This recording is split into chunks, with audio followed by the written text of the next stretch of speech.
Happy 1st of February 2024. It's the kickoff to a new month, the second month in the year. I can't believe we're already here. I tell you, every time feels like we come onto the radio, I'm looking at the calendar like, how did we get here from there? I mean, this is nutty stuff. It's been a whole month since we rang in the new year. I think I was down in Florida when that happened. Craziness.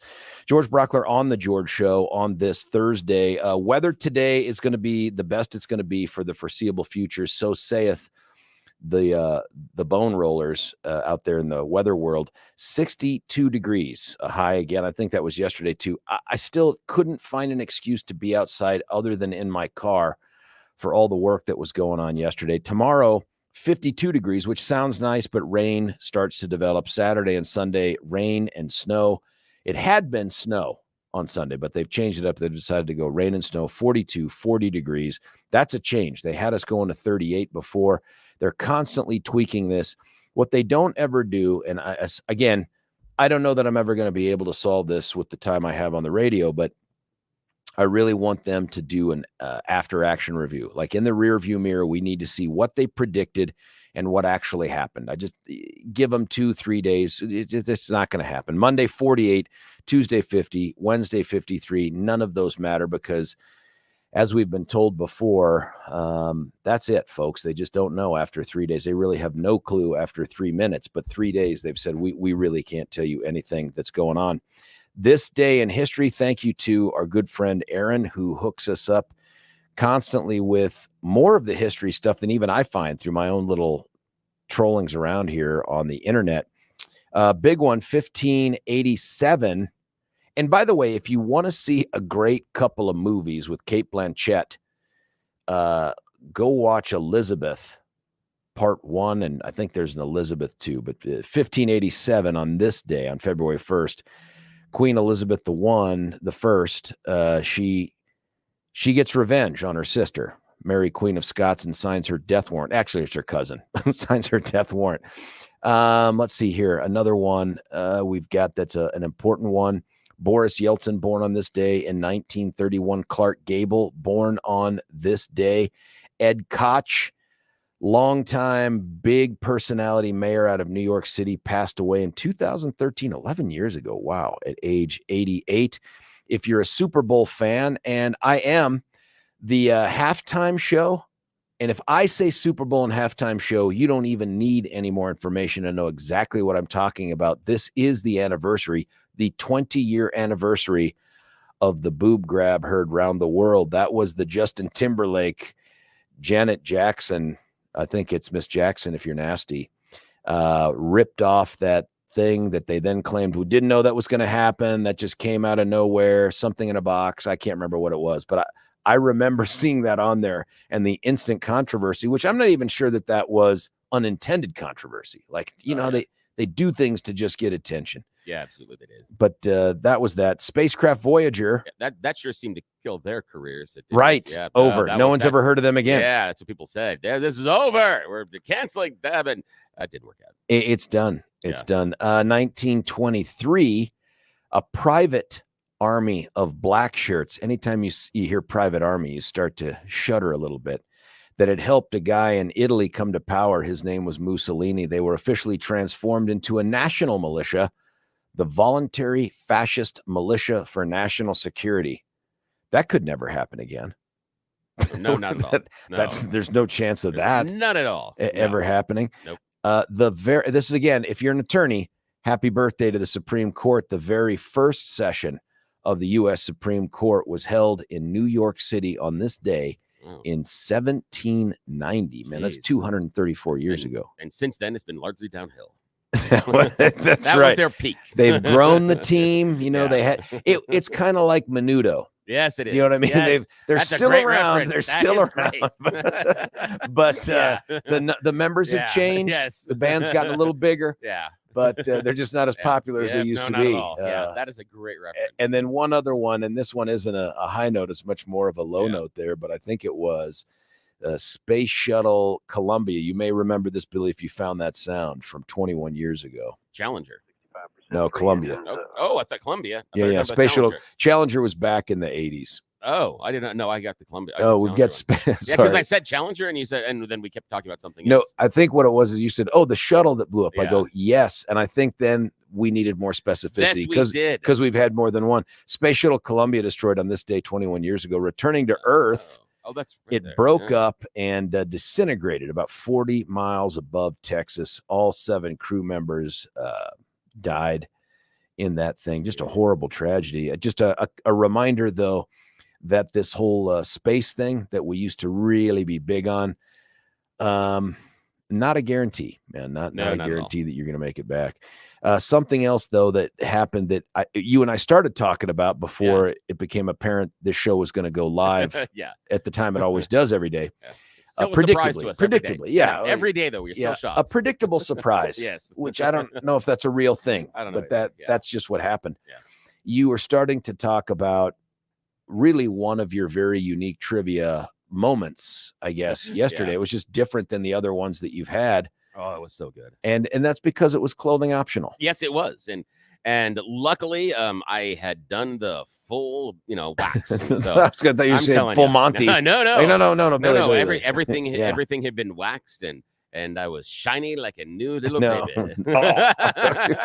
Oh my God. It looks like I was coming off of the spaceship at the end of Close Encounters. Exactly. I apologize to everybody eating breakfast this morning. I'm sorry. Yeah. It was really, really cool last night. I popped up in the morning. I just wanted to check and see what was going on. And found out that I was doing Taylor Swift trivia last night. Boom. I was so excited. Wearing my T-Swizzle hat. I have to represent 1989. If you can't see it on the YouTubes or the Rumbles. I'm a big fan of hers. Am I the crazy Swifties? No, but I really appreciate her, and I know the music. I don't go crazy over it, but it was really, really fun, and I had so much fun prepping for trivia last night. In fact, when I did my first playlist, because what I did is, I try to make some of the songs reference back to some of the clues. So I picked out some songs that'll work for the clues, but then I needed a Taylor Swift playlist. So I assembled a Taylor Swift playlist, and then I ran down the runtime and figured, okay, how much time, how much music do I have? And it came back at 5 hours and 8 minutes. That's a bit much. So I'm like, like that's almost 3 hours of stuff I can't play. Don't need to have that. So I started culling the list and going through it and then figuring, okay, what do I need? And then trying to cross-reference what songs can I use here? How would I bridge this song into this song? I nerded out in a way that I normally don't do unless we do something like a Harry Potter or a Star Wars. I really went into this to the point where there's a question about a TV show, procedural drama, that Taylor Swift appears on as one of the characters in like 2008, 2009. The answer is CSI. And so what do you do? So what I did is I played It's a Crime by Joe Nichols. That's the lead-in song that I play for about 45 seconds. And then I turn into Getaway Car by Taylor Swift, which again, there's did anybody pick up on that very nuanced response? Really? Yeah, many people did, that they really like that. And they appreciated the way that I was able to cross-apply many of Taylor's songs into some of the references. Yeah. You said this one, where'd you do this? This is Dry Dock. So this is right near Hampton Chambers. And did you tell me, if I heard this correctly, that this was perhaps the most well-attended of these? Other than the Harry Potter and the Star Wars, I'd have to go back and look at total numbers, but it is on par. We had 26 teams last night, and it says something, man. By the time I got into the fourth question in round number 1, I had 7 people standing in the bar because all chairs, all tables gone. And it was cool. It was really neat. In fact, there's one point in which I'm playing Taylor's song "Cruel Summer." Great song. Table to my right starts singing along, not quietly. Oh, I mean, this is the table basically turned the bar into karaoke. How old are these people singing? Late 20s to early 30s. Okay, is that? And so, and again, are they on key? Are they attractive? No. Yeah, absolutely. Yeah. But again, are they on key? No, not at all. Do they care? Nope. Anybody else in the bar care? Nope, not at all. But it was one of those things that it was just this outpouring of this was their song, whatever it was, that group. And it was really cool. In fact, one of the people in that group came up and said, because they were coming in from downtown and had to navigate the traffic coming down south towards us. And she came over and said, I got a text message from my friends that they said I better hurry because the guy doing the trivia just walked in with a 1989 hat. Hello. They said, she goes, we knew this was serious. Yeah, So I'm this like, this is the real deal. Yeah, I'm like, I got you. I'm Yeah. taking care of you tonight. I mean, I went way back into early catalog. I mean, there's one thing where Taylor's first real Like hit song, country early? oh, hell yeah. How could I not? How could I not represent what she, her roots? Because some of her country catalog is wonderful. No, it's just her country catalog's fantastic. In fact, one of the questions was her first hit song. And the one that broke her through is about a country artist. And that is, I know you don't know, it's Tim McGraw. It's Tim McGraw. And the song is called, say it, but I was. And the song is called Tim McGraw. Not smart. Yeah. So I played Tim McGraw Hit into the song Tim McGraw by Taylor Swift. Of course, here we go. Yeah, of course you play Teardrops on My Guitar. I mean, of course you do those Bar things. owners got to be thrilled. Dry Dock's got to be very happy. Oh, in fact, here's one of the things is, dude, that's one of the bartenders, buddy, is a rocker. And I come in, he's like, oh man, this Taylor Swift. I got to make sure. And he goes, no. He goes, I know Swift. I go, I got you. We're going to be okay. And he's like, really? I'm like, don't worry about it. Yeah. And at the end of the night, I come over to check in with him because he always does. At the end, you're like, hey, cleaned this up, did this, this, is anything else, everything cool. You just always do that when it's just a nice thing to do. Yeah. So I walk in at the end, he's like, man, he goes, that was fun. He goes, I got to tell you, I don't like Taylor Swift. He goes, that was really fun. He goes, you did a really good job tonight. I'm like, thank you so much. Yeah, to get someone that it's not his music, but he enjoyed everything that went on. And, I played probably, it's 24 total questions. I think I played. How many people fit into this thing with the standing room only stuff? Oh, I don't know. I have no idea. I mean, it was, a lot of Swifties, though. Oh, tons. Again, all wearing the gear, coming in and playing, some in teams, some individually, some teams. There's something to this Taylor Swift that is. It's impressive. She transcends so many things. So for folks that understand how the show gets made here, it's I don't know how to describe it. It is a potpourri of things that Billy and I have read or considered. Sometimes there's overlap. It's never quite an eclipse. But for the last couple days at least, Billy has been saying, hey, listen, man, this whole Taylor Swift conspiracy theory stuff from the far right wing, from the conspiracy folks, there's something to this. Maybe we just keep this in our pocket. This is something that we should talk about. And I mean, is it wrong for me to reference another station or something? Because it's a friend of ours. No, he's his friend. Friend of the show. He's our friend. So Dan Kaplis, who I read for every morning here. I'm driving home. I can't remember from where last night. I'm sure it was to score some drugs or something. But some bar. Some bar. So I'm driving back and and I've got DJC on, and he poses this, not so much a question, but a statement. And I found it to be really insightful and a good one, which was he was imploring Donald Trump not to take on Taylor Swift, because as much as his ego wants to do that, as much as he's already gone down the road of saying, I'm more popular than she is and all this other stuff, she could tip the election against him. And it was very, very smart on Dan's part, because he said, listen, folks, this isn't like she's got to win over the country. There's only a couple few states that she has to exert any influence in. And whether it's through some sort of a registration, get out the vote drive or anything else. And he said, listen, 45,000 votes over a handful of states was the difference between Biden and Trump being president. He said she could easily make that difference up in some of those states. Let's not do that. Let's just let her be, not take the bait. And I thought, this is really good, Dan. And there were a lot of calls and texts that come in. But it got me looking back at those stories that you had sent to me. And some of this stuff is just gong show nuts. Like, here's a paragraph out of one of these articles. It says there's some guy named Mike Crispy. I don't know who he is. Somebody calls him a conservative media personality. I'm sure he's way more popular and smarter than I am. But he says, I think on social media, quote, calling it now, KC wins, goes to the Super Bowl. Swift comes out at the halftime show and endorses Joe Biden with Kelsey at midfield. It's all been an op since day one. Now, if that's just sarcasm, tongue-in-cheek stuff, brilliant. I like that. If this guy believes this, what are you talking about, man? That's insane. You know who else floated that in the last 24 hours? No. Who? Vivek, Billy Blaze. No. Don't. Please don't tell me the idea guy. Yes, he floated that in the last 24 hours. Was it one of those we all know what's going on tweets that he's famous for? And it was more of those, we'll see.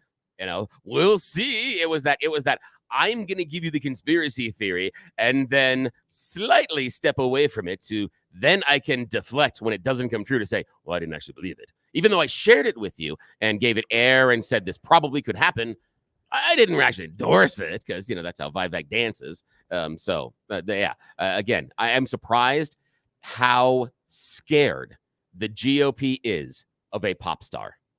The GOP is quaking in their boots over a pop star. Yeah, listen, what has happened? The part that makes this so happened? bonkers crazy is to think that there's a conspiracy with the NFL is that conspiracy would have also had to have included Zay Flowers. Yeah. Right? Because Zay Flowers down the stretch broke the Ravens' ability to tie the game and ultimately win the game. I mean, whether it's his ridiculous taunting penalty after a phenomenal catch that you couldn't choreograph to his I'm about to score a touchdown, reaches out with the ball and it gets knocked out of his hands for a touchback. I mean, you can't pay for those things to happen. If you watched them live, those things just, the idea that there's a fix in. Well, here's the thing is the other people that would have to be in on the fix, I don't know, people like Jerry Jones.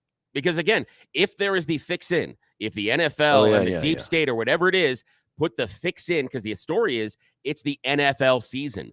The season was fixed to put the Chiefs into the Super Bowl, because they had to fix it to put the team that made the previous 6 AFC championships and 3 out of the last 5 Super Bowls. That they had to fix it for them. Okay. But in addition to that, people like Jerry Jones would have had to sign off on it. Well, what if it's like, no, I don't want my Cowboys. What if it's in the like Super Bowl? the NFL Star Chamber, though? They don't tell all the owners. It's just an elite group of marionettes that are, puppeteers that have the marionettes in the NFL, and they're the ones that get this thing going. Maybe they don't tell the owners. Again, the owners control the league. How would they possibly manipulate it? Because, buddy, yes, that's like saying the voters control the government. Come on, man. No, really. The owners control the league.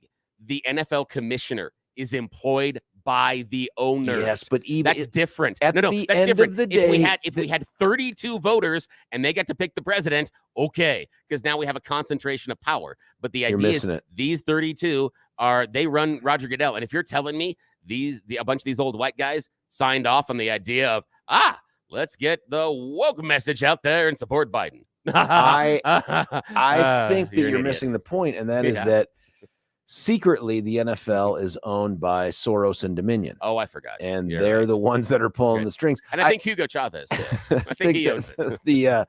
The bigger question, though, is the one about could Taylor Swift tip this election in favor of Biden? I don't really have any doubts that she could. Now, I don't know why she would, right? Like the minute you become political, half the people out there don't like you, or some, it used to be half, but I'll give you a perfect example. Colin Powell. General Colin Powell was one of the most popular figures in that post-Desert Storm era.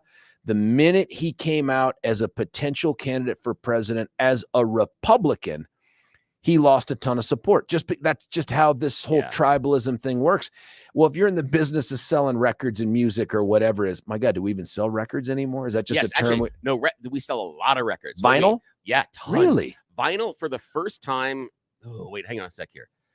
Oh, it's early. Got to go back into the brain here. 2022? I think it's 2022. Oh, this is tough. I think 2022 is the first year in recent memory where vinyl outsold CDs. That's new. And something else. There was something else that vinyl outsold as well. That was the most popular physical medium to purchase music on. Really? Yeah. Which is very remarkable. The so vinyl throwback is back. Stuff, I guess. Yeah. But wait till the CDs become throwback. Could Taylor Swift do it? Really weird. Yes. Again. Oh yeah. If I'm advising her, and by the way, I don't know who advises her or who gets to advise her, but I would say there's just no need to dip your toe in this. Just be thrilled that they're talking about you, right? Like, don't show your true colors, even if people think that you are, right? Absolutely. On a side note, do you see the Saturday Night Live cold open having to deal with it was good, but the best part about it, you don't have to watch the whole thing. No. It's very funny, but the best part about it is when they go to the reporter that's interviewing Andy Reid.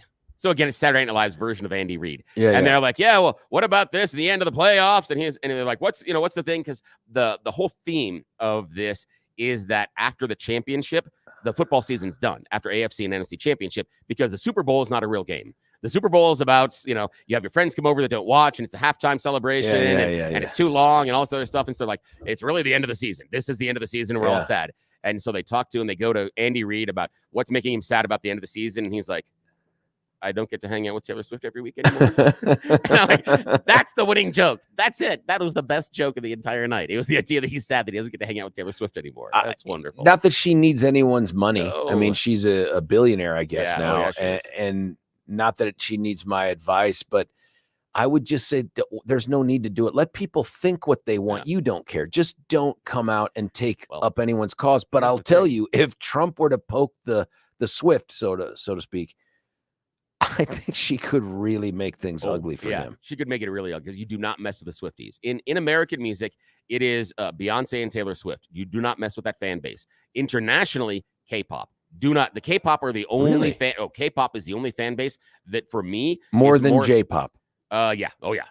More than I would rank K-pop above the J-pop fans. K-pop fans are crazy, and they are technologically savvy in a way that breaks my brain, and what they have the ability to, but Taylor Swift and Beyonce have those, and Taylor Swift absolutely could change the election if she wanted to. And Kaplis is right, that do not pick the fight with Taylor Swift. I just don't think it makes sense. Well, here's the thing, is people going, oh, she can't get political. In the 2020 election, she endorsed Biden. She did. Now, did she come out and say? Did she really? Yes. Yeah, and that's the thing. People go, how come and nobody remembers. Nobody remembers. I didn't remember that. Exactly. People were so worried about that. Now, did she go out and say, I want you to support him? Here's the guy she didn't. She didn't turn on her machine. She just said, hey, she just said, this is the person that I support. That's it. Now, I do think she probably could do that. But that's pretty impressive. Exactly. Now, the problem is, if you get her involved, if you make her the enemy, then the machine will start to move forwards, and she will change the election. And here's how I'll tell you. She can change 1 in every 20 to 25 votes in this country.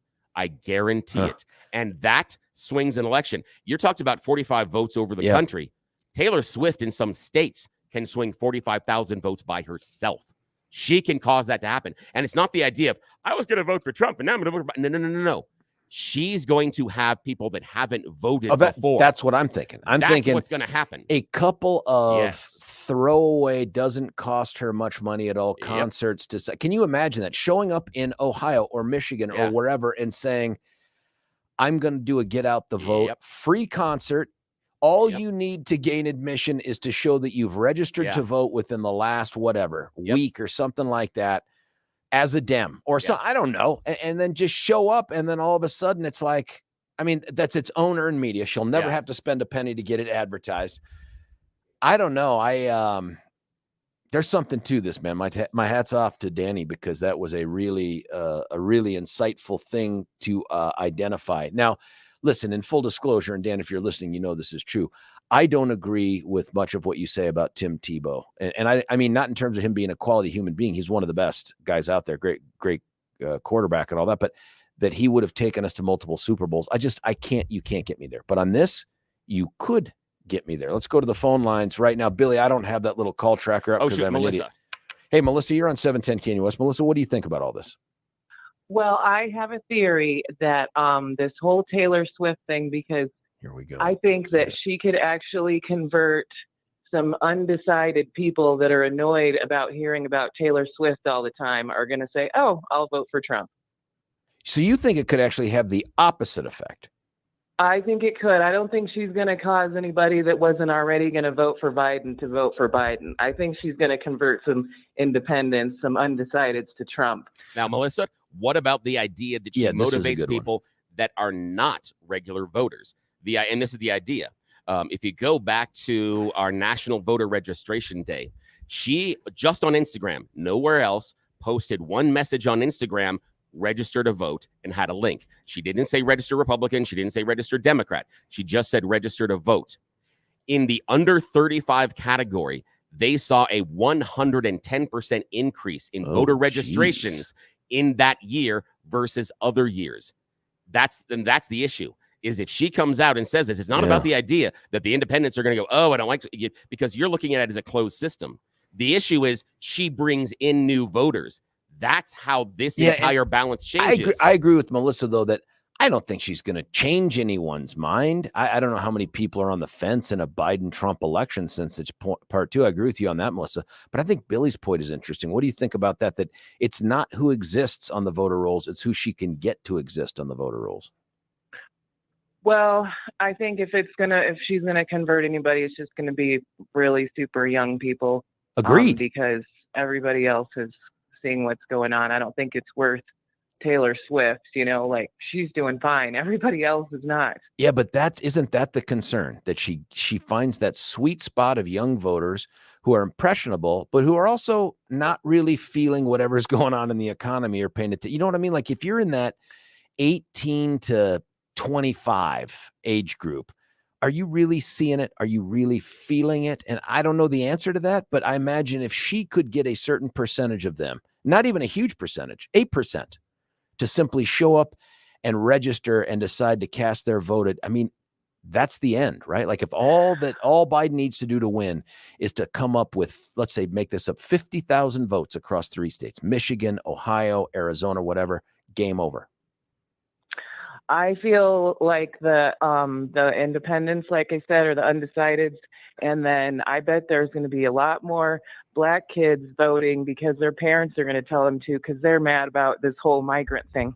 But wouldn't those young kids vote for Swift rather than what their parents say? Because I'll tell you this, Taylor has much more influence on the young kids than the parents do, in all honesty.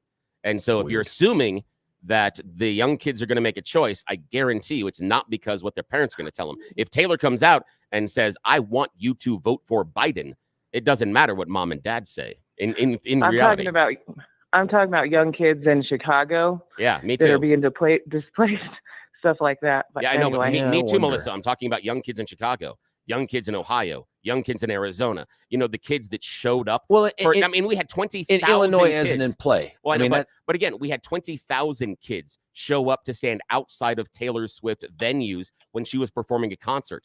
Nobody else gets that. That's the motivation that she has. We had people that were Taylor Swift fans. President, though. But hang on, we had people that were Swift fans that drove from Florida to New York to see Taylor Swift at a football game.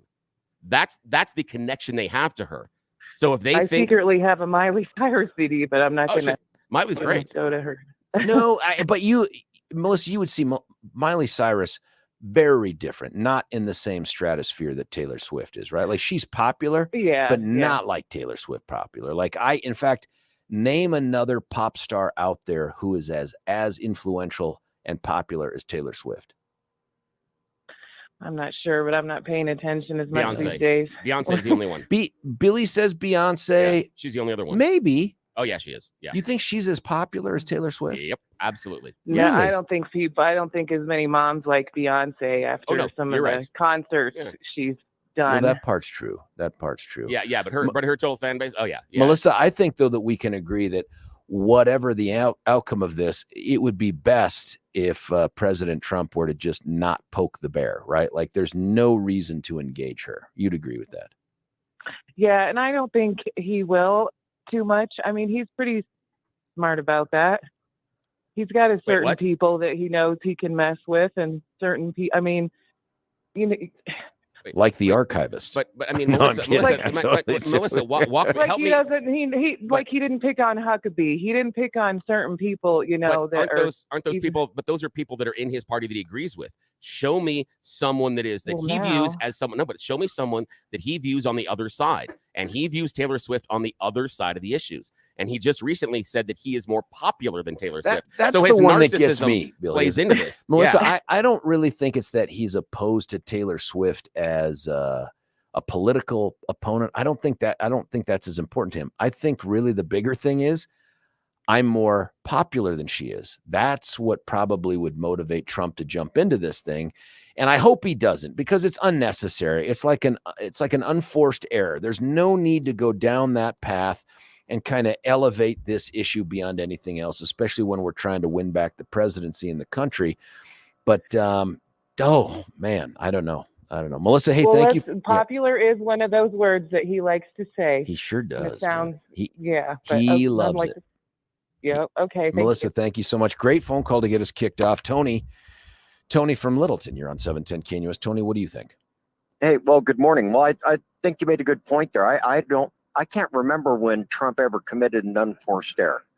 Couple things. Well, forced. This might joking. be a forced error, actually, Tony. Yeah. Now that you bring it up like that, because I think the Dems are like, yes, please, take her on, make this an issue, because they see it for what it is, and that is, it could potentially change just enough in a couple states that all of a sudden we don't win again. Well, I'm expecting she is going to endorse Biden. She did in the previous election. Yeah, Billy pointed out. You think she does it in some big dramatic way where she gins up the Swift machine, or is it just, hey, I'm voting for Joe Biden? I think she'll gin up the machine to at least on the level of saying, this is who I'm behind, and maybe for this reason. What the question is how hard does she go? That's exactly right. You're right. It's how hard does she go? But I'm pretty confident she's gonna support him, because she has in the past, and her views identify a lot. You've talked about those young voters. Her views. She shares the same views that many of those young voters do. So what comes out around pro-choice, and what comes out if she takes on like gun safety and pro-choice and so forth, that's will all be, that's to be determined. But she'll at least, at minimum, I think, endorse Biden when this is over. Hey, I've got a really simple joke for you. Okay. 3 conspiracy theorists walk into a bar. That can't be a coincidence. Tony, I can even maybe tell that one at church. Tony, thanks for the phone call, man. And I think Tony's right too. Actually, I don't think Melissa and Tony are too terribly opposed, because I think what Melissa says is right. I don't think Taylor Swift changes a lot of existing minds. She's right. Yeah. But you're right, Billy, that's not the risk. The risk is the new voters who might have had apathy about this that are now ginned up. And I think Tony's right too. Very interesting. 303-696-1971 is the number. We've had some text coming in here too, man. Says, I disagree with Melissa. Well, that's helpful. Tell us why. You can give us a call, of course, and let us know. And then someone texted in, I have the same reaction as Billy, which probably means to latex. And that's an issue. Either that to liquor. The question is, did she bring increased registration, or was she just riding the wave that was already there? Hard to know, but I'm telling you, if she all of a sudden picked out a couple different venues in these states and just simply said, I'm hosting a free concert right then and there, that would get all the attention on the planet there. And then it would be, and here's the deal. All you have to do to gain admission is to show that you've registered to vote within the last week or something like that, and you're going to have a jillion people show up. Taylor is a phenom, truly. The fire inevitably cools. How many people aren't already registered to vote? Are you a ton? Are you kidding me? How many people aren't already registered to vote? The majority of potential voters. I mean, if you look at voter registration numbers, they are awful. And that's why the Dems are out there trying to create all these laws that have mandatory automatic voter registration. When you go to get your driver's license or an ID, that's why they want it to be automatic, because they want to increase that so they can carpet bomb you with those ballots. It says this all seems like a big scam that once again only benefits Dems.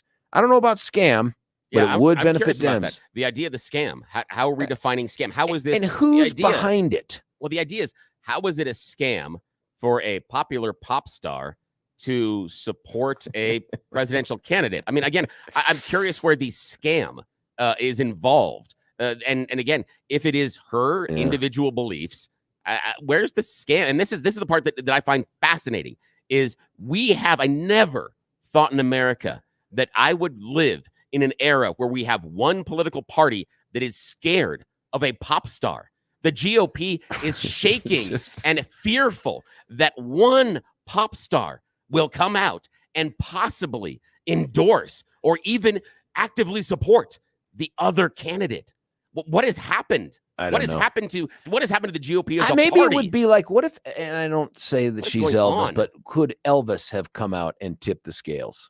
Possibly. There was also that great photo of Elvis in his later years handshaking Nixon, in the Oval. Do you remember that one with him in that white awesome outfit? Yeah. Alexa says, George, can you imagine what Biden would do if he was in the proximity of Taylor Swift, I'm sure he'd try to cop a feel, given his history. He might sniff her hair. I don't know about that. And then here's one. The only way Trump neutralizes Swift is to come out and say he loves her music, blah, blah, blah. If she endorses, the timing of it could be deadly. I'm not sure the endorsement is, but I do like the idea of him ending this simply by saying, hey, man, my hat's off to Taylor Swift. She is a force to be reckoned with. Great music, great. If he were to just say that and move on, I do think that would be smart. Oh, was that clever? Yeah. That is really clever. But do you know what that requires? That requires someone other than Trump, because he doesn't have an ego that allows him to do anything but shower accolades on people who have bent the knee. That's it. He can't compliment someone. That's not true. He can't compliment someone who hasn't bent the knee, who also isn't an autocratic ruler in another country. That's it. Yeah, that's it. If Taylor Swift had her own dictatorship, then, maybe he'd be a huge fan. But I think that's very clever. The idea of him coming out and taking the wind out of the sails, saying, no, I like her music. I appreciate what she does, or whatever it is. Now you take away that anger and that animosity. Yeah. Because that will be the motivator. You've talked about it a lot, that it is much easier to get someone to vote against a person than to get for a person. That's why there's all the negative advertising that everyone says we hate, but it works. And it works. So if Donald Trump turns this into a negative advertisement and says, I don't like Taylor Swift, now you got an issue. Now those Swifties show up. If Taylor Swift says, I support Joe Biden, I don't think that moves the needle. Yeah, I don't either. The same as Trump saying, I don't like Taylor. That changes everything. It's not that Trump isn't smart enough. I think he's really smart. I think he could do this. I don't think he can do this. No. I mean, those two things are at odds. He's smart enough to see this for what it is and to move on and, hey, I'm not going to fight this fight. But I just don't know if his ego will let him write that check. No, it can't. You know what I mean? No. I just don't know if it'll let him do because that. It would have to say that somebody else might be as or even more popular than me. And he can't have that. He's already said that recently. The next best thing would be for him to just simply not address it and move on. Just simply move on. And the one thing we've known that is a hallmark of Trump is the ability to demur and to avoid any sort of a conflict. That's absolutely part of his thing, is that when something happens that he views that he may have been an affront to him, he's really good at just ignoring that. I'm going to make the prediction right now that he is smart enough to not take the bait, and at no time are we ever going to talk about him throwing a punch at Taylor. Yeah. It's not going to happen. I'd go the other way. He's too smart. I'd go the other way. I don't think he can resist himself. Now, how strong of a punch it's going to be, I don't know. But he's already taken a jab in the I'm more popular. She'll write a song. Buddy, she'll write a song and it will be released sometime in September because that's a big month for her. Yep. September, and it will have whatever impact it's going to have, man. She will write a song. Yep. He's already trying to jab. He's trying to jab her. If he keeps this up, I think he's too smart for that. I don't know. Even if he can't bring himself to do what the texter said and say, hey, he ought to throw her some accolades, which I do think would be so smart. Would be so smart.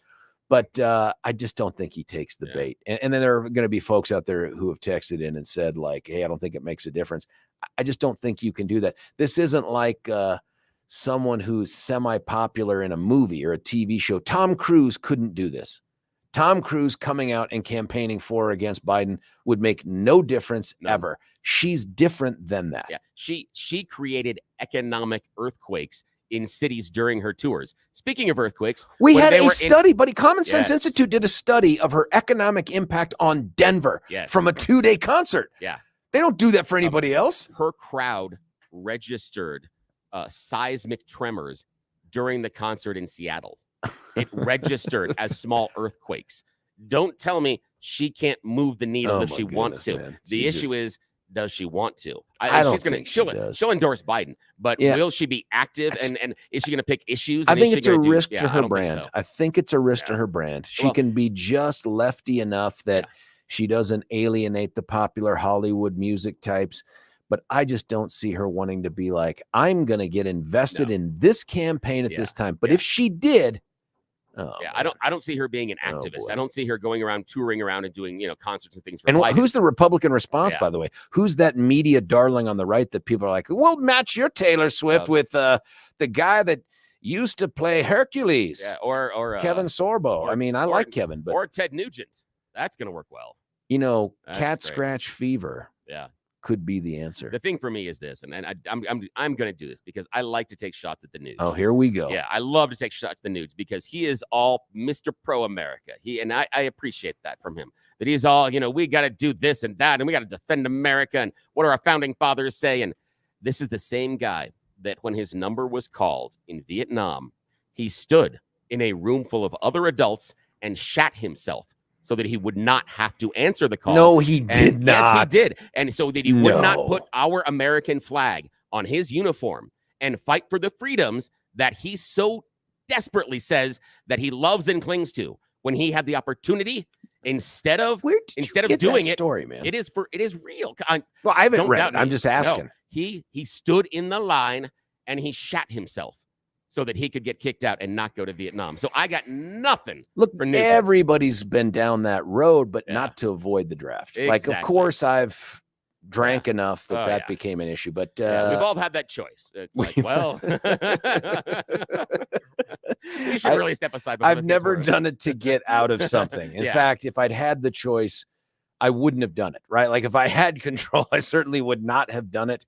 But there it is. Listen, we're going to cut away for a break. We're going to come back. We're going to get the Thorpe Report, the You Choose the News.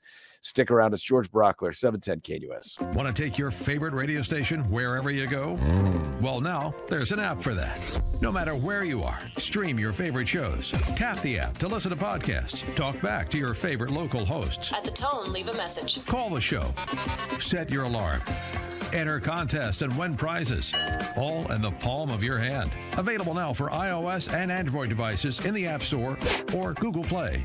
And best of all, it's free. Download today. Say goodbye to clutter and hello to convenience when you experience organization transformation in your home. Roll them out shelves. Your clutter transformation experts create affordable Colorado-crafted organized storage solutions. These custom options will maximize and organize your kitchen and bath storage as Roll them out shelves carefully designs and builds roll-out drawers to fit your space perfectly. To clear the clutter, contact owners Joyce and Brent at Roll them out Shelves to schedule your free in-home estimate today.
George Brockler back with you here, 710 KNUS. It's that time. Let's get smarter on some of the local news with the Thorpe Report with Billy T. Hey, good morning. And yes, the Thorpe Report is proudly sponsored by Layer Fireplace and Patio. Yeah, your house could be leaking dollars out of your chimney. If you have to have a modern fireplace, if you have to upgrade, they've got a way to save you a lot of money. You want to have one of those really cool kind of gas fireplaces? They'll show you how to do that in your house. Also, this is the time you buy the outdoor entertainment stuff, that outdoor barbecue.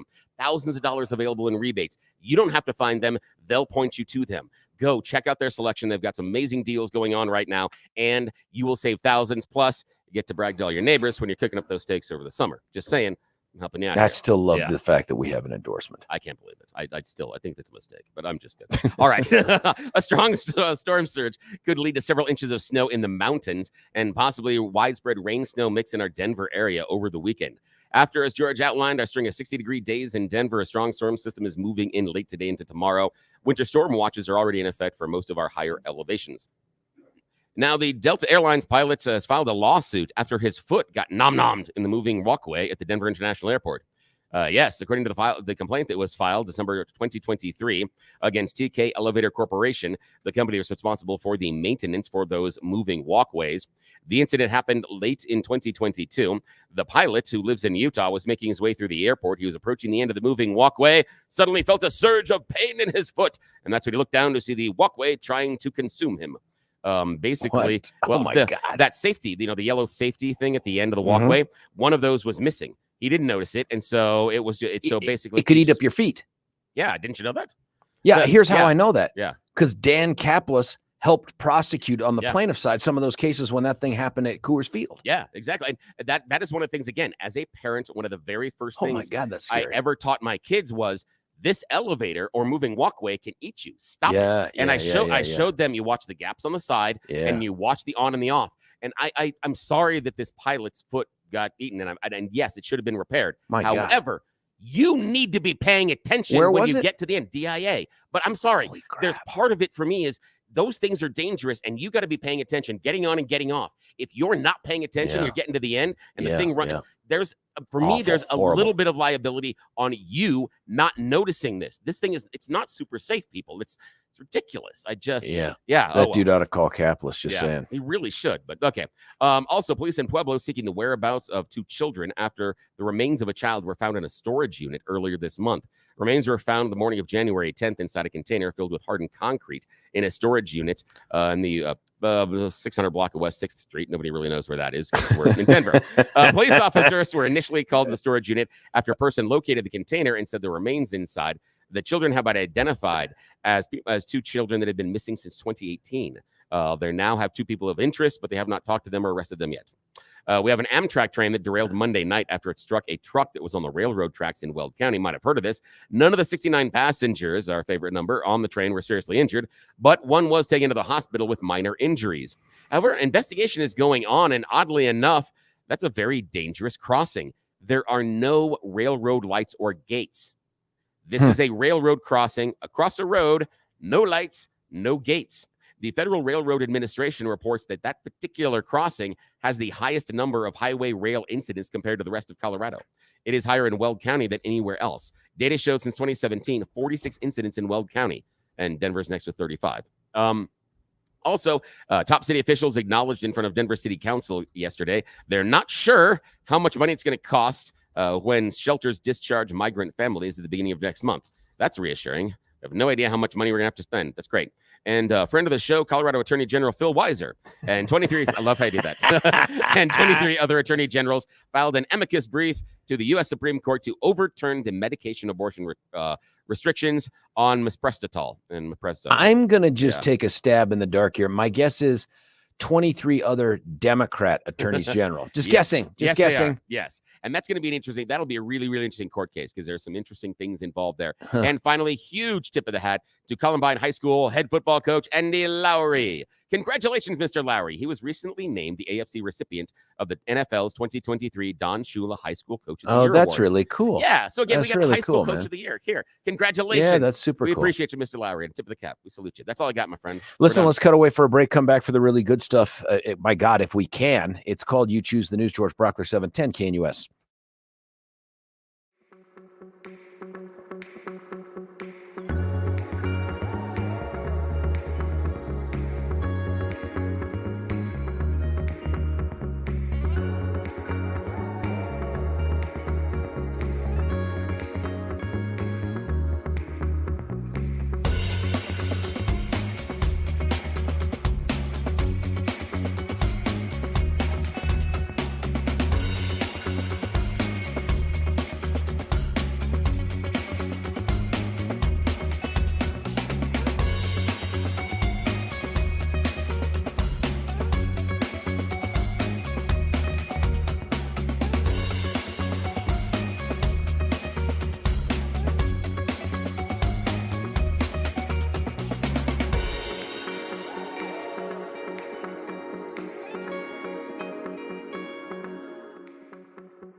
Let's get it on. You choose the news with Billy T. I like this music. We're keeping it. Yes, it's time for You Choose the News. Fake radio game show. Stupid stories, dumb headlines. Nobody knows we do this. Shh, it's a secret. Alrighty, sir. Headlines today. School says the quiet part out loud.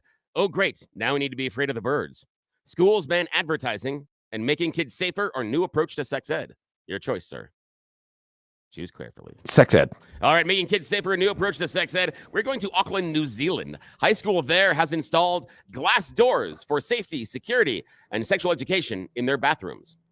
Yes, they've decided. Yes, the front door of the high school bathrooms are now going to be clear glass, not the ones in the stalls. But you can now walk by the bathroom and see everybody standing there outside of the stalls or in front of the mirrors. They say this is because of kids doing naughty things inside the bathroom. So now we need to get to see all their private parts.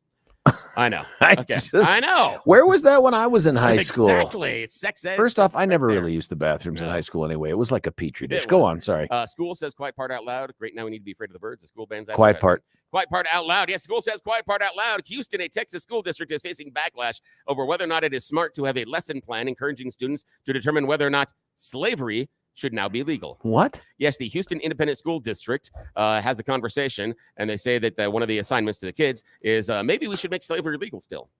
That works out well. We just had the anniversary of the 13th Amendment yesterday. Yes, and it's in Texas. So again. Good Lord. All right, final choice. Oh, great. Now we need to be afraid of the birds or school bans advertising. Birds. Now we need to be afraid of the birds. A pigeon is finally going to be released from the Dinshal Petit Hospital for Animals because it's afraid to be a spy. Last year in Africa, this pigeon was captured and they thought it was a Chinese spy. It's been kept in custody since then. And they said, well, maybe the bird isn't really a spy. Maybe we can trust it. But just to be safe, there actually was a full police inquiry on the case as to whether or not the bird was a spy. And then the case was dropped. Because I mean, just really, just think about it. Law enforcement individuals out there today, there were people in Africa that were paid to investigate whether or not the pigeon was a spy. I can't do this. I just can't do this anymore. It's yours. It's for the birds. Hey, listen, when we come back, we're going to be joined by, this is the big race, right? CD4. We're going to be joined by former state senator Ted Harvey. Great conversation coming up with him and you, George Brockler, 710 KNUS.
George Brockler back with you here, hour 2 of 4 on the George Show, 710 KNUS. I'll get replaced by 10 by a guy named Charlie Kirk. Then we go Dennis Prager, Seb Gorka, Brandon Tatum, and then, of course, BTs and I will be back tomorrow to kick it off all over again from 6 to 10 a.m. Happy to bring up on the line right now, friend of the show now that he's on, former state senator Ted Harvey. He'd like to be a member of Congress right where I live in the 4th Congressional District as a result of the retiring, if that's the right term, Ken Buck. Senator, thanks for joining us.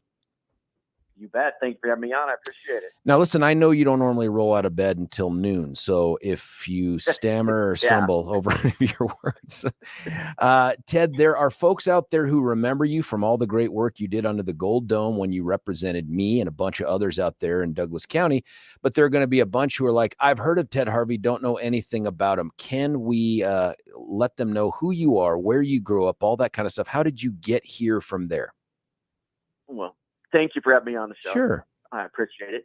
Well, I grew up, I was an Air Force brat and lived all over the place, but moved to Colorado Springs near the Air Force Academy when I was 14 years old, graduated from Air Academy High School and went to CSU and graduated from CSU, and then moved to Denver to get my master's degree in public administration at the University of Colorado at Denver. And along the way, I had a position in the Reagan White House and became part of the Reagan Revolution, and moved back to Colorado and got involved in politics and got involved in the private sector. And when Joe Nunez, who was my state representative at the time, took a position with the Bush administration, he left a vacancy, and I raised my hand and was elected to fill that vacancy, and served in the House for 5 years and served in the Senate for 8 years here in Douglas County. So 13 years in the legislature from Douglas County. My wife and I have lived in Douglas County for 26 years. Wow. Raised both of our kids here, and been actively involved in our community, and been actively involved in Douglas County politics for decades. One of the things that jumps out at me from that brief narrative is, do you ever get told why you weren't admitted into CU Boulder? Did anyone ever like, is that in the letter when they reject you and they say, Ted, we're so sorry, but anything like that? You know, I was a very, very I've always been a very, very straight-laced kid. And when I was going to enter college, around the same time you were, I think. That's about right, yeah. Boulder was very much not a straight-laced school. And the last thing I wanted to do was go to CU. And now I'm looking back and I'm like, that's one of the most beautiful, most amazing universities it is. in the It country. is, but I didn't do my due diligence either. I went there because they had a great Army ROTC program and they let me into their engineering program. And then it was only when I got there that I looked around. I'm like, I think I'm one of 10 Republicans on the campus. I don't think I've got to find the other 9. You know what I mean? Yeah, that's exactly right. Now, listen, you served for a long time under the Gold Dome, as you described there. You managed to have a life after politics. Maybe that's not fair, Ted, because you stayed engaged. You're still working the PAC, isn't that right? For what's the name of the PAC again? Well, when I got out of the legislature, I was asked to be a part of a PAC that was just getting started called the Stop Hillary PAC. Yeah, that's right. And little did I ever imagine it would turn into the PAC that it became. There's millions of people across the country who wanted to stop Hillary. And we raised a ton of money from small donors around the country who gave to the PAC to do everything we could to make sure that Hillary Clinton never stepped foot in the White House again. And then when Trump won the election, we renamed the PAC to the Committee to Defend the President. And we became one of the largest pro-Trump PACs in the country, raising millions of dollars from small donors around the country, probably at an average of $35 per donor. Wow. And that's small donor stuff there. We literally built an army of grassroots activists around the country who not only got involved in supporting President Trump and making sure that Hillary was defeated and Biden was defeated, but also helping U.S. Senate candidates around the country. We put $1 million into Marsha Blackburn's race in 2018 Wow. and ran a full campaign there. We put millions of dollars into Georgia to help Purdue and Loeffler get elected there, and then the next year to get Herschel Walker elected, we put over $1 million. Came close-ish. North Carolina. Yeah. That would have been a big difference into maker. North Carolina to get Ted Budd elected. So, our goal was to take back the majority in the Senate and give Trump a majority in both the House. Well, so here you are successfully managing these great efforts on behalf of Republicans, needed efforts. And then you said, you know what's missing in my life? I'd like to climb into the trenches and have punches thrown at me right and left. What's wrong with you? Why would you do this? Well, we have good candidates running. We really do. But I looked at what the situation was, and Douglas County represents 47% of the district. I am a very, very passionate Christian conservative. I have, led the effort in Colorado for decades to push our conservative values. And I just didn't think that the candidates that are running, good friends of mine, were as conservative as I wanted them to be. And nor did I think that I just felt that I needed to get in the race. So after my wife and I prayed about it, thought about it, we thought we needed to have a standard bearer that would hold up the conservative principles and values and fight for the cause. And so, just before Christmas, I threw my name into the ring, and away we go. It's like dropping a lump of coal into your family's stocking there with that announcement. Hey, kids, Daddy wants to go to Congress.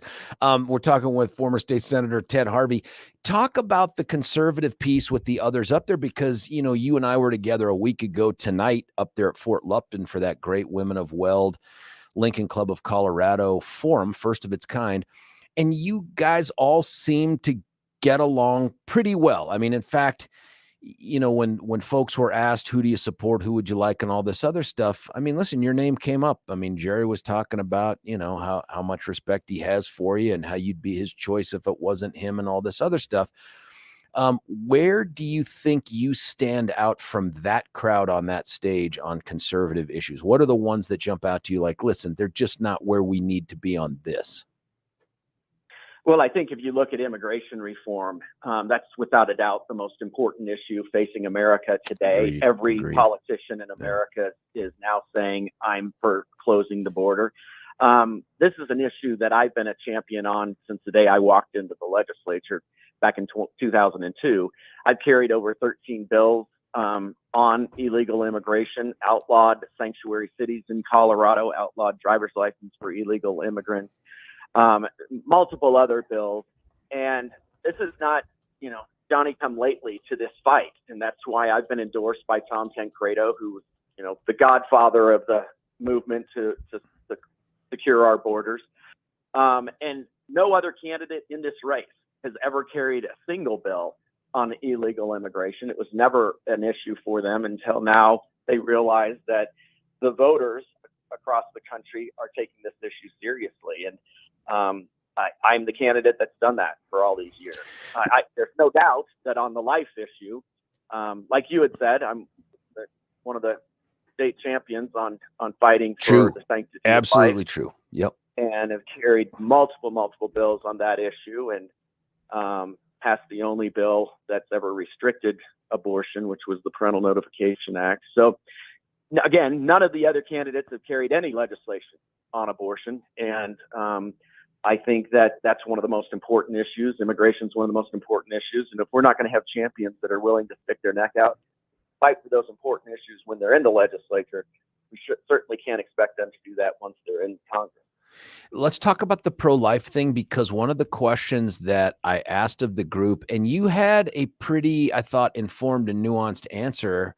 Not sure I'm 100% sold on it yet. I want to think on it. But the question was, listen, we campaigned for 50 years on needing to undo Roe versus Wade. And one of the many arguments was, hey, this is a state's issue. This isn't one for the federal government. No judges should show up and hijack this thing.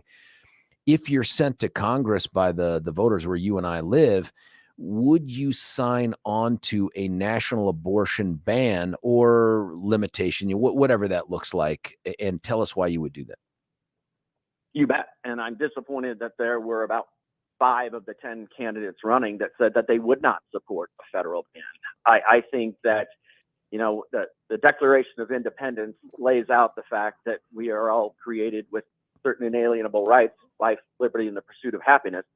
Government is there for the sole purpose to protect and defend the civil liberties of every one of its citizens, including those that are least able to defend themselves. And the unborn are definitely into that category.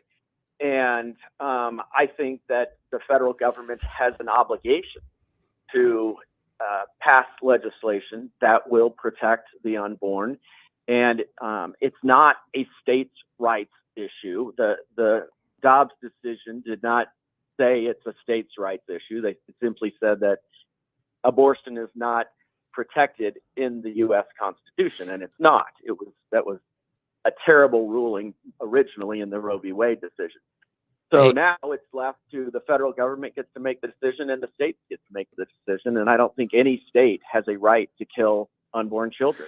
No individual has a right to kill unborn children. Yeah, a couple thoughts on that, just questions, because I appreciate that Dobbs was not a case just about states' rights, or really even about states' rights. It was about whether or not this was protected in our federal constitution. But a couple questions. One, were you ever a champion of the argument that this is a states' rights issue? And two, isn't what you're saying an argument for a federal murder law? If we're about protecting lives, should there be a federal law that says you can't murder someone?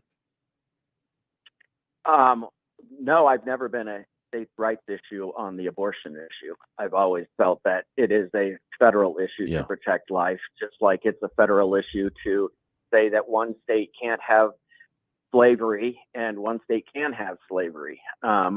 You cannot have an individual owning another individual and feeling that they can mutilate their bodies or dismember their bodies or kill the individual in one state and then not in another. And I think that's what we're going to have. What we do have with abortion.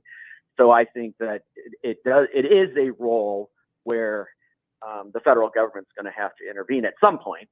And if Donald Trump were able to negotiate a compromise of 15 weeks or 20 weeks or something like that, I would be the sponsor of that bill tomorrow.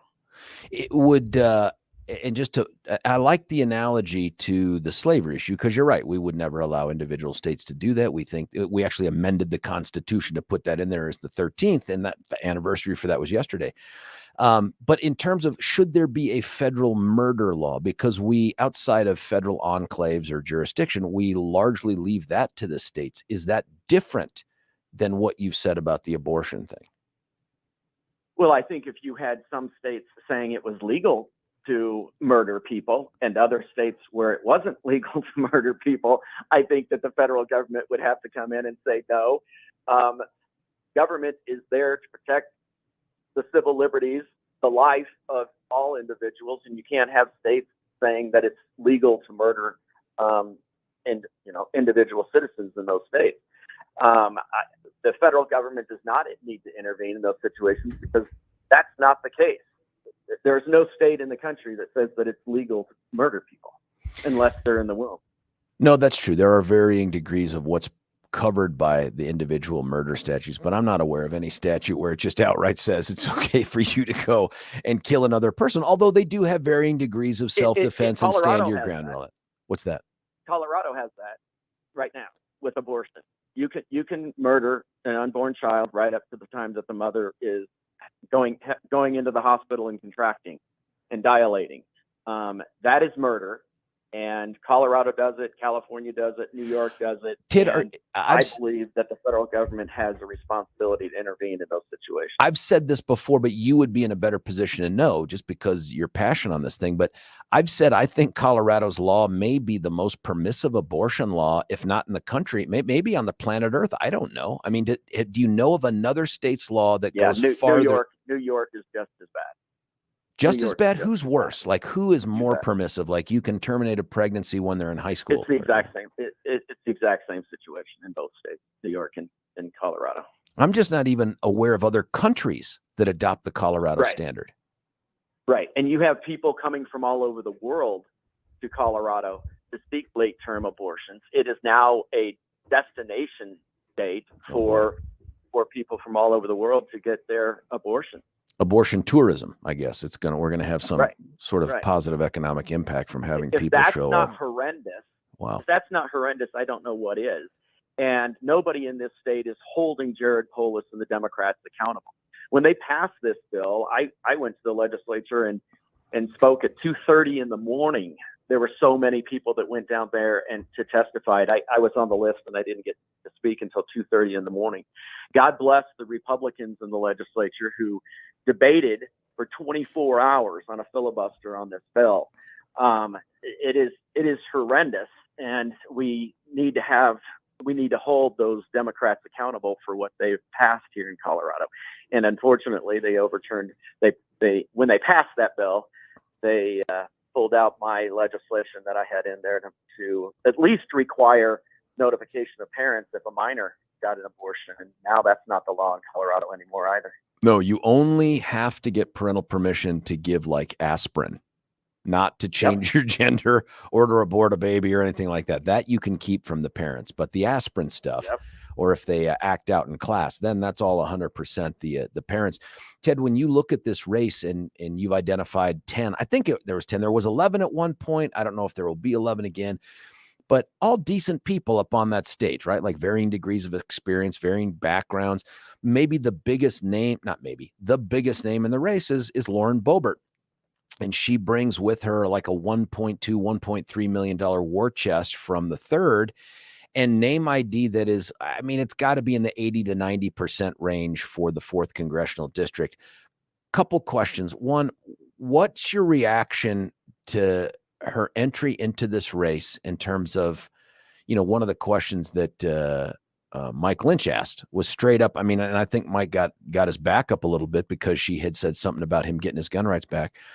And he had said, hey, give me the definition of a carpetbagger. But what's your reaction to her entrance in the race? And two, how do you defeat the rest of this field? How do you defeat a Lauren Boebert if there's this many people on the ballot? Well, to your first thing about Lauren, I've always thought the world of her. I think she's been a stalwart to fight for the good fight over on the Western Slope.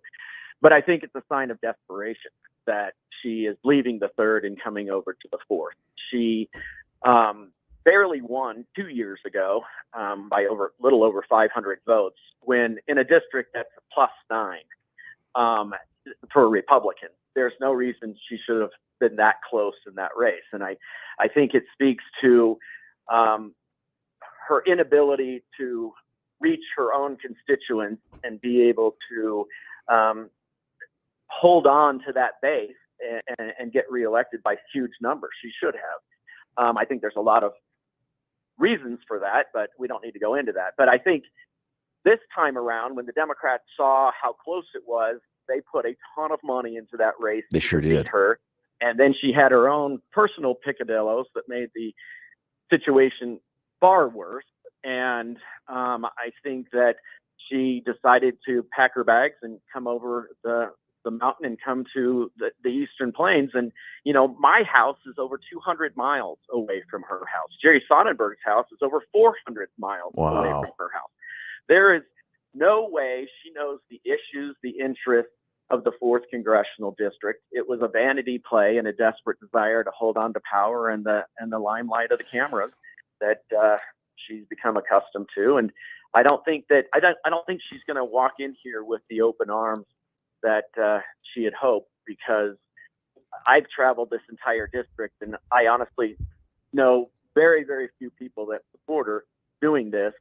And I wish she would have stayed there and fought for her district, and we probably could hold it. And obviously we're going to hold the 4th Congressional District as well.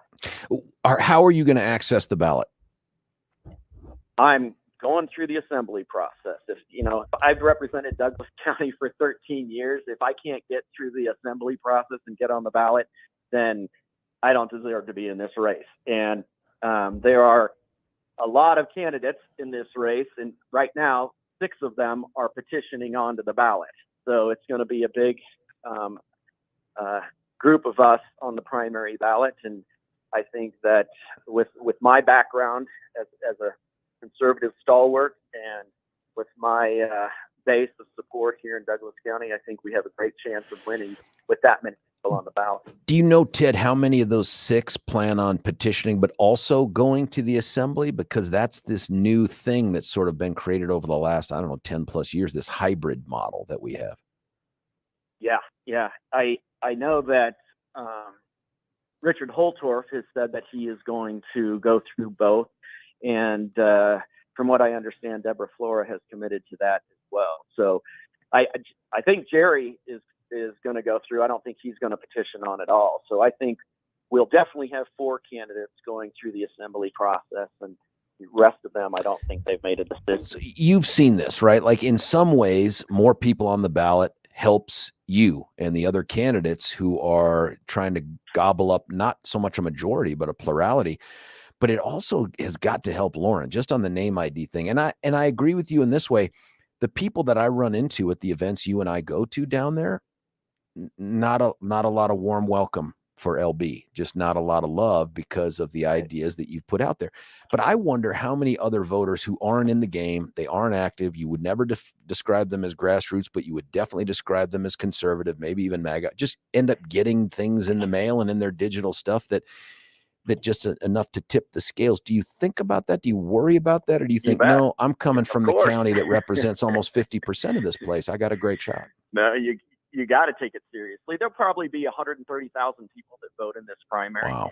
And she's coming across with 1.5 million probably. Yeah, wow. That's a lot of money. You can't poo-poo that. And, the folks that are actively involved in the grassroots, they're not opening their arms to her, but the rest of those 130,000 voters, they aren't probably that well aware of her personal issues and the fact that she is coming across 300 miles away from this district. So it's going to be a tough fight, and we're going to have to raise the money to be able to compete at every level, and we're planning on doing that. Ted, you've identified a priority, and I agree with you. I think that the border and the migrant crisis, and frankly, hats off to Greg Abbott, because but for Greg Abbott, would Denver and Mayor Johnston be going through what they're going through right now? I don't think so. But and then you've identified the other high profile topic, which is going to be part of any conversation in Colorado. That's the abortion thing, especially when you've got the legislature looking to or maybe it's not the legislature, it's a group out there looking to codify this super liberal abortion bill in our state constitution. But what's that other issue out there when you hit the ground day one, outside of the immigration border thing? What is your priority? Like, I want to do this as Congressman Harvey. Well, I think the voters, the Republican voters, want to make sure that we have sound elections that they can trust and that everybody can walk away from and say, yeah, that was a fair election. Again, I've carried multiple bills over the time I was in the legislature. I was for election integrity before election integrity was cool, and worked with Scott Gessler at the time when he was Secretary of the State to require proof of citizenship to register to vote, to require photo ID to be able to register to vote. I think those are 2 important things that we should do at the federal level. The rest of it, I think, is a states' rights issue, whether you have mail ballots or whatever. I think those are states' rights issues. But I think there's some important things that we can do at the federal level to try to tighten up our election laws.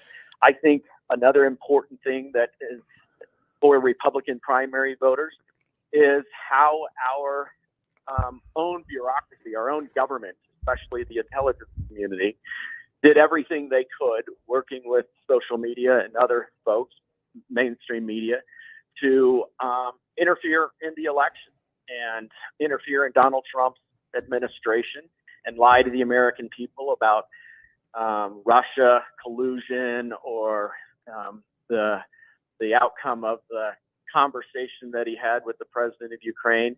I think that the American people look at what happened, and with COVID, look at what happened, and they want people held accountable. And at this point right now, the Republican Party has not held anybody accountable. And I think that we need to have somebody that's going to go to Washington, D.C. that's 100% committed to pushing back against the intelligence community and holding them accountable for what they did during the 4 years of the Trump administration. But Ted, it sounds like then some of what you think needs to be done is we need to have investigations into these events, the COVID stuff, Fauci, all that other stuff. That would be part of the focus, and the election. The Russian collusion thing. You bet. And I think that the problem is right now, even if the Congress did do investigations and they did refer people to the Justice Department for violating Donald Trump's civil liberties and other people's civil liberties, unfortunately, the current situation is the Justice Department would not pursue it. That's why it's important for Donald Trump to get elected, because he would appoint a Justice Department that would actually enforce the law and hold people accountable for violating American civil liberties. Ted, I asked this question of the whole panel last week, and now we've got a couple texters in light of this part of our conversation asking variations of the question, did Donald Trump win the 2020 election or get robbed of it? And some people are using the election denier. Some people are saying all those terms. What are your thoughts on that? Well, I definitely think that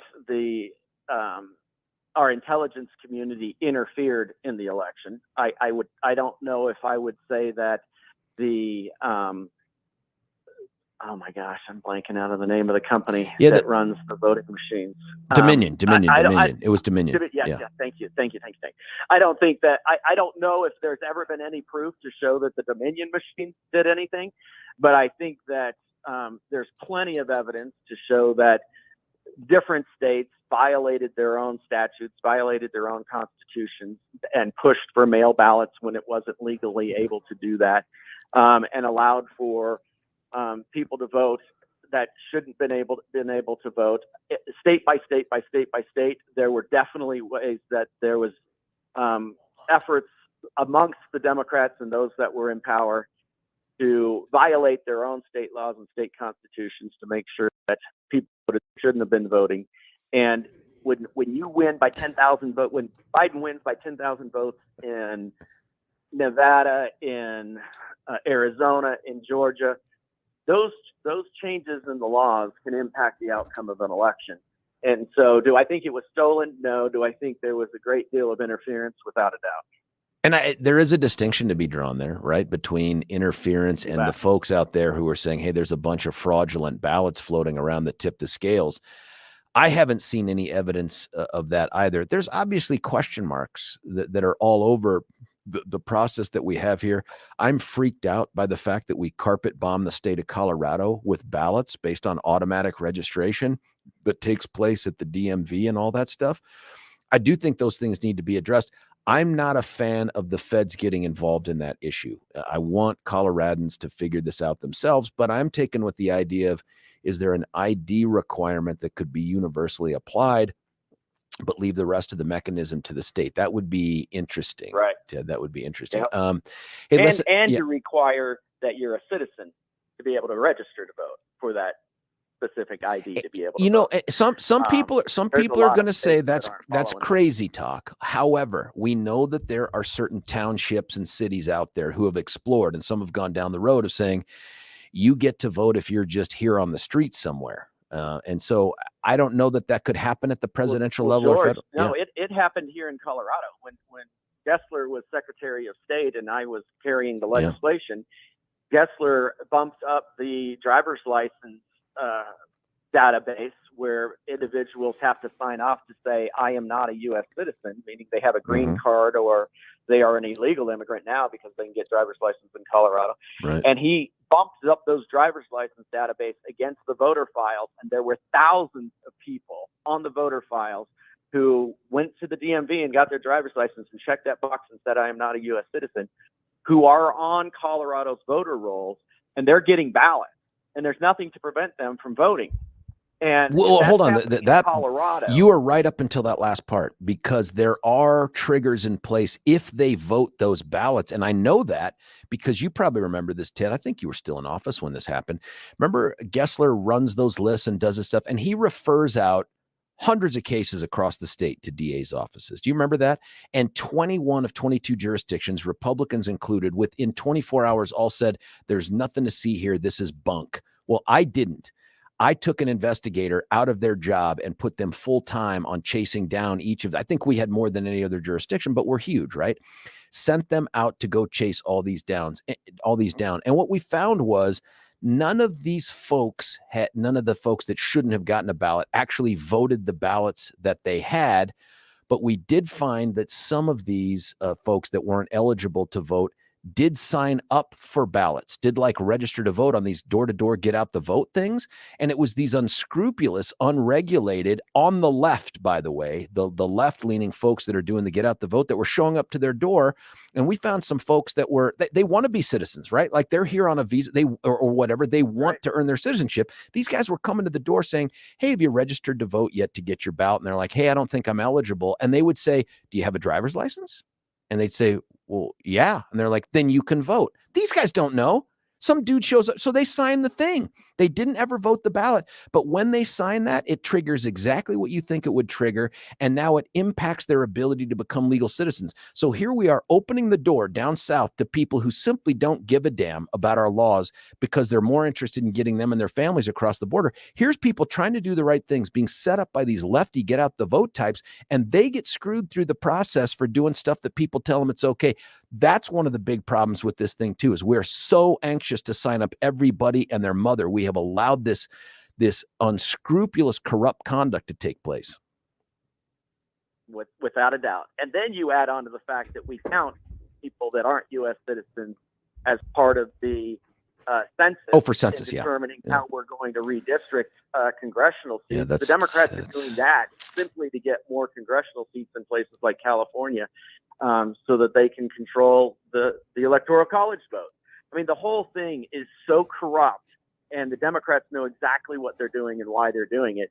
And, you know, Donald Trump tried to fix that problem when he said we're not going to utilize illegal immigrants or non-citizens in the census for redistricting. And unfortunately, Chief Justice Roberts worked with the Democrats appointed judges to overturn that, and without any real legal justification for why he did it. Ted, we've taken you long just because there were so many good topics to cover here. But before you go, would you please tell folks who are listening out there and like what they hear, where can they go to get more information about you, even try to help you out? Well, you were great. Thank you very much, buddy. I appreciate it. Yeah, for sure. Go to tedharvey.com, and learn more about the campaign, learn about the issues, what I've done in the past, and somebody wants to help us out, hit that donation page and help us fund this race, because it's going to be an expensive race with 10 people in. Oh, my goodness. I imagine I'll be running into you in a whole bunch of places across the county. Yes, sir. Looking forward to it. See you, Ted. Thank you. Hey, that's former state senator Ted Harvey running for Congress. We went long with Ted. There was just some stuff there at the end. Frankly, had I given Billy the nod, he would have jumped into the microphone and extended this interview another 15 or 20 minutes. But that's for another day. Let's do this. Tell me what you're hearing out there and tell me what you like. 303-696-1971. What are your thoughts? We continue to have candidates running for this race on this show because this, in some ways, is the most consequential primary. It's not the most consequential general election. God, I'd really love to get Gabe Evans and Scott James and stuff on the radio too. Let me think about that. But let's cut away for a break. We'll come back in the 9 o'clock hour. By the way, we're going to have Peter Yu, also a candidate for CD4. In the 8 o'clock hour, Stephen Tubbs, candidate for, well, he'll have to tell you. No, I'm kidding. He's not really running for anything, but he'll be in the saddle here in the 8 o'clock hour. If you've never met Stephen or heard from him, I apologize in advance. It's George Brockler, 710 KNUS.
Oh, George, I got something for you here.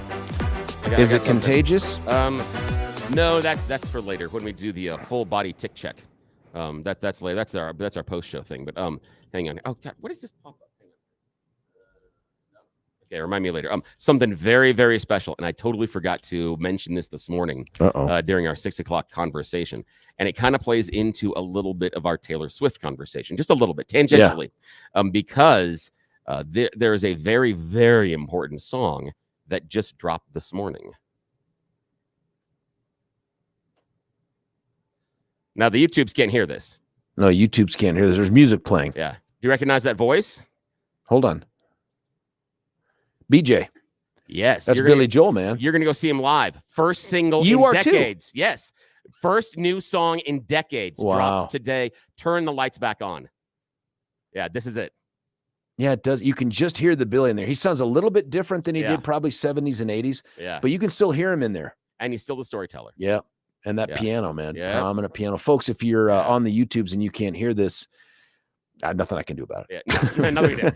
But isn't it exciting? Brand new song. Brand new. That just dropped that's today. Pretty cool, man. I'm glad you found that. I wanted to share that because our connection. That's super cool. We had a caller on the line. We must have just lost her during the playing of the Billy Joel song, but we had her on. She wanted to talk about the abortion thing. My thanks to Ted Harvey for taking time out of his busy morning to have the conversation with us. Ted, as you can tell, very thoughtful on these issues. Even if you disagree with them, they're not without some sort of a deep dive on his part. I was taken with the idea that he's never been we need to get rid of Roe because it's a states' rights thing. Yeah, we need to get out of Roe because it's a states' rights issue. And his point that if you read Dobbs, it doesn't reference states' rights as the issue. There is a role for the feds to play here. And I appreciate the back and forth that we could have. I didn't tell him I was going to ask him those things where he came up with the idea of, hey, we had to have a slavery thing to make that national, couldn't have a state-by-state patchwork. That makes total sense to me. Also, the discussion, though, of the murder thing. And he said, and if any state were to ever not prosecute murder or have a murder law, then I think the feds should jump in. That's interesting to me because I think that's probably true. Ish. And I say that because of the defending the civil rights thing. I just wonder, because every state has a different variation on murder. Not everything is the same. Some classify them differently. Like, for instance, here, Colorado is currently in a movement to make murder no longer a life without parole sentence, and they're chiseling away at it. For other states, it's still death penalty eligible. So you do get variation in how it's defended and protected. I wonder if there would be a role for the federal government if one state said, well, you can't have an abortion after the first, I'm making this up, 5 weeks, and another state were to say after the second trimester. They would each have laws on the books that would ostensibly protect some version of unborn life, but would that be sufficient to bring a federal argument, a federal question forward about, hey, no, we need to have uniformity here? Because that's what the federal ban would be. It would be uniform. And so what do you tell a state that are, like, for instance, you have a federal ban at 22 weeks, let's say, and Ted talked about that. What if you have a state that's like, is it Texas that has 15 weeks? Then why should there be a federal law that blankets them if they already have it? I mean, there's just a lot to this whole thing. That issue, by the way, front and center on our ballots in November, because I think the Dems, whether it's through the legislature or through an activist group that petitions it on, there's going to be an amendment to the Constitution offered to Coloradans to enshrine the most liberal abortion law maybe on the planet Earth into our Constitution, and how proud we must all be for that. Listen, let me do this real quick before I cut away. I want to tell you about Roll 'em Out Shelves. Brent and Joyce Tolliver, they do top shelf work, and they do it all day, every day. They start by you calling them and they come out to your house. How cool is that they come directly out to your house? Both they came out to mine. They measure your cabinets, and really what they're trying to do is to figure out how to get you for your budget, right? There's no one size fits all. How to get your budget to match the magic that they do inside your cabinet so that your house seems like a happier, more organized place.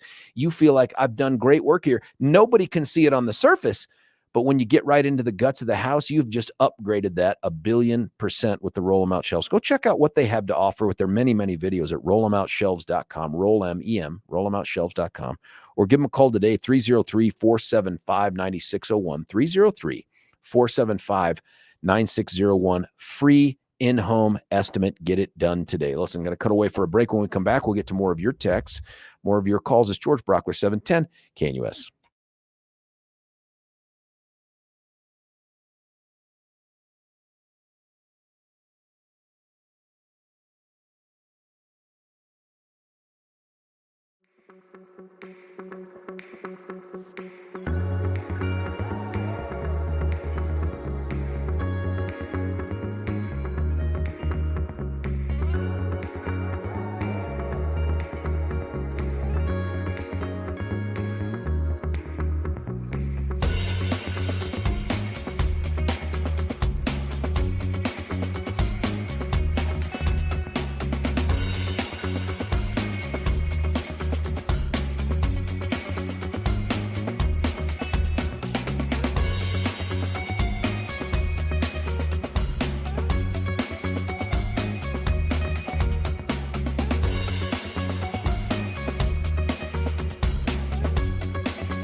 George Brockler back with you here, 710 KNUS, running out of time in this hour, and then we're going to be joining the 8 o'clock hour by a guy named Stephanie Tubes. It's something, there are a lot of letters that match his actual name that are in there. We'll talk to him in the 8 o'clock hour. He'll talk to us about drugs and pills and stuff, not any of the good ones. Here's the good ones. How about our friends at Ultra Botanica? These folks have figured out a way to put in a little capsule all the magic of curcumin added with their special patented all-natural formula that helps it really be effective in your body in a way you couldn't get from just regular curcumin, and they make it available to you for a 3-day supply for free. Yeah, that's right. You can start to research this at getultranow.com, getultranow.com. By the way, if you remember the interview we did with the guys, they have a bunch of other products that they're rolling out now, but this is the one I recommend because Billy and I took this one, and I'm telling you the relief is real. It accelerated my recovery from those ridiculous runs I was doing that I'm going to have to start doing again. Unfortunately, that's what happens when you let yourself go. But when I get those pains in my ankles and my knees, because I do, this thing makes it go away more quickly. It's not a complete prevention, but I can tell it's doing good things for my body. You should give it a shot too. Go to your natural grocers. Go to the vitamin manager, ask her or him for your 3-day supply. They'll give you one. They'll give you another one that you can use for a friend or a loved one or something like that. And after you experience the positive benefits that I have, or maybe even better, then you go back and you get the whole enchilada. You get the 30-day or 60-day supply, and you get it at getultranow.com. Hey, listen, when we come back, Stephen Tubbs, it's a name you've never heard before on 710 KNUS. He has a new gig. Some of you know what that gig is. I do. I thought he would at least have the opportunity to reveal it to the morning show crowd. He used to be on, and some of you right now are saying, oh, he's not on the radio anymore. I get it. You didn't listen to him. But he was on from 4 to 7 for a long, long time. And before that, 3 to 7. But he's gone. He's done with the radio. He's been on radio since Marconi. A lot of you looking at Stephen go, my God, what are you, 60? Nope, it's 80. But that's all because of the skincare products, the oil of Olay, and some of the drugs that he'll talk about in this next segment. So I just need you to stick around for me. In fact, he'll probably take calls. He'll probably take texts. We'll have him in studio. So we're starting to spray things down right now. It's Stephen Tubbs when we come back. George Brockler, 710 KNUS.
We are halfway through the first show of February 2024. Right here on this beautiful Thursday in Colorado, high of 62 degrees. We taper off quite a bit until Sunday when we hit 40. There's some snow in between here and there. I was all set to introduce an in-studio guest who puts the ST in STD. His name is Stephen Tubbs. He's not in here. I don't know if he's driving in. He could have turned around. I mean, he may have listened to the show in the morning, heard the accolades we were showering upon him, and decided, I don't need this anymore. I don't work for them, and just turned around and left. But either way, no one's heard from him. That's always a little concern with Stefan. He says he's here now. Billy, I just got that text. I hope and count on us having taken away his access card so that we don't have to worry about him just popping in as he's wont to do. But Stephen Tubbs will be joining us shortly. My thanks to Ted Harvey, former state senator, in the last hour for talking to us about that CD4 race that he's engaged in. Peter Yu in the 9 o'clock hour will tell us, he's here now, folks. He's the man of the hour. We have a chair for him. Let me move my little man purse thing.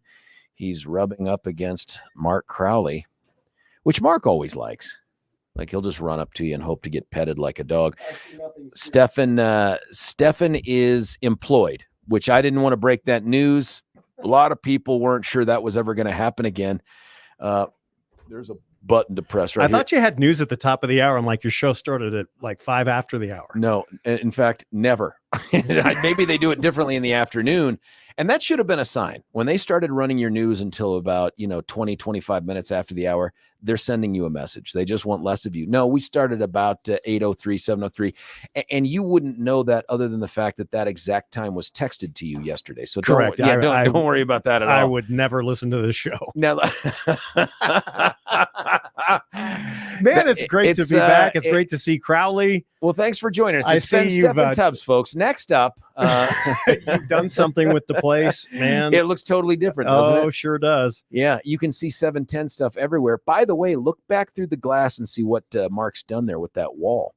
Do you see now, instead of a picture of Denver, one of those generic I got at IKEA pictures, it's now got shelving. There's sort of a feng shui plant thing going on back there. Do you see that? And there's books. Everybody knows Billy doesn't read books, but it's going back. Yeah. Well, the front studio, where the magic, Pete's the shoot, and we did. It used to be the American dentist podcast over there. The American veteran thing, or was it the podcast thing? It was the dentist who was just in court the other day. But I've got another real job now, so I couldn't be in court 2 days ago. Elena was here yesterday. They came and did some B-roll, from that thing that we're doing. Yes. Yeah. And they came into the studio and they wanted to film me working at a desk. Well, of course, Brian Taylor's office is completely open. So I went in there. You didn't. I did. And there's a picture of Jeff, regional manager Jeff's family back there. And Becky ran into the office to say, hey, I need to take that picture. I'm like, nope. No, I want this picture up, right? Like, I want people, someone's going to eyeball this thing and say, who is that? But she insisted on taking it because, HR. And then they're doing this filming where, and you see this in all of these documentaries about crime. Who this is? I haven't. You tell them. It's not a secret. Well, George and I took part. Well, I got to make sure everything is in the past. In this. Yes, yeah. But mine is in the past because, I can't really do anything now with this new job that I hope we'll talk about sometime. CBS 48 Hours. Pretty big deal. They do a lot of great work, and it's Elena, by the way. Just saying, Elena. Well, Elena, if you're listening, and I think you're on a plane back east, she likes Salida. I'm sorry. Just tell I'm not going to call her Salida. Is that what you were saying? So they're in here, and she says, the camera crew, they're like, listen, we want to get different angles of you working at this computer. Nobody knows that the computer has no imagery on it. There's no mouse, which is weird. And I'm clicking away on the keyboard, and it seems like they're filming forever. And I'm like pretend typing. And so I just start typing things out, hoping that it shows up on screen like, help me, I am a hostage. You know what I mean? That kind of thing, just to send those messages. And the reason you're doing this is they're collecting B-roll for the 48 hours piece on Dr. Jim Craig, my former dentist. Right. Billy's too. And Billy's, I forgot. Too. Yes, Billy. He was in court, accused of poisoning to death his wife. And He did it, So anyway. but let me just say that we've also, for our dentists that I read for, my dentists, Doctors Richter and Snyder at Twin Aspen, the last time they were in studio, I actually asked that question. I'm like, have either of you ever been accused of poisoning your spouse? And they're good sports, and they laughed, and they said no, and we don't do that to patients either, which I thought was a great disclaimer because Twin Aspen Dental is fantastic. But that's in the rearview mirror for you now, man. You have made the transition from like newsman on the outside to now you're part of the man. Yeah, well, I don't know about that, but yeah, I do. By the way, no stupid jokes off or on the air. My boss may or may not be listening. Big D.O. Is he your boss, or do you have a boss bigger than Big Dave? The president of the United States, George. There's no chance he's listening to this show. There's no chance. You know, our administrator, and it's weird to start being in news for 34 years to now start to look at a government agency or anything else and to think it's not they did it that way, or it's just look at the screen. These are texters already texting in pictures of Steppen and Leroy from that half nude thing you guys did. I mean, this is you're gone for 15 minutes, man, and people are like, "Remember this?" Now, buddy, Steppen had said just a second ago that we kind of have to be careful about what we are talking about and things and jokes, and I respect that. However, this does seem like let's just say a revenue opportunity.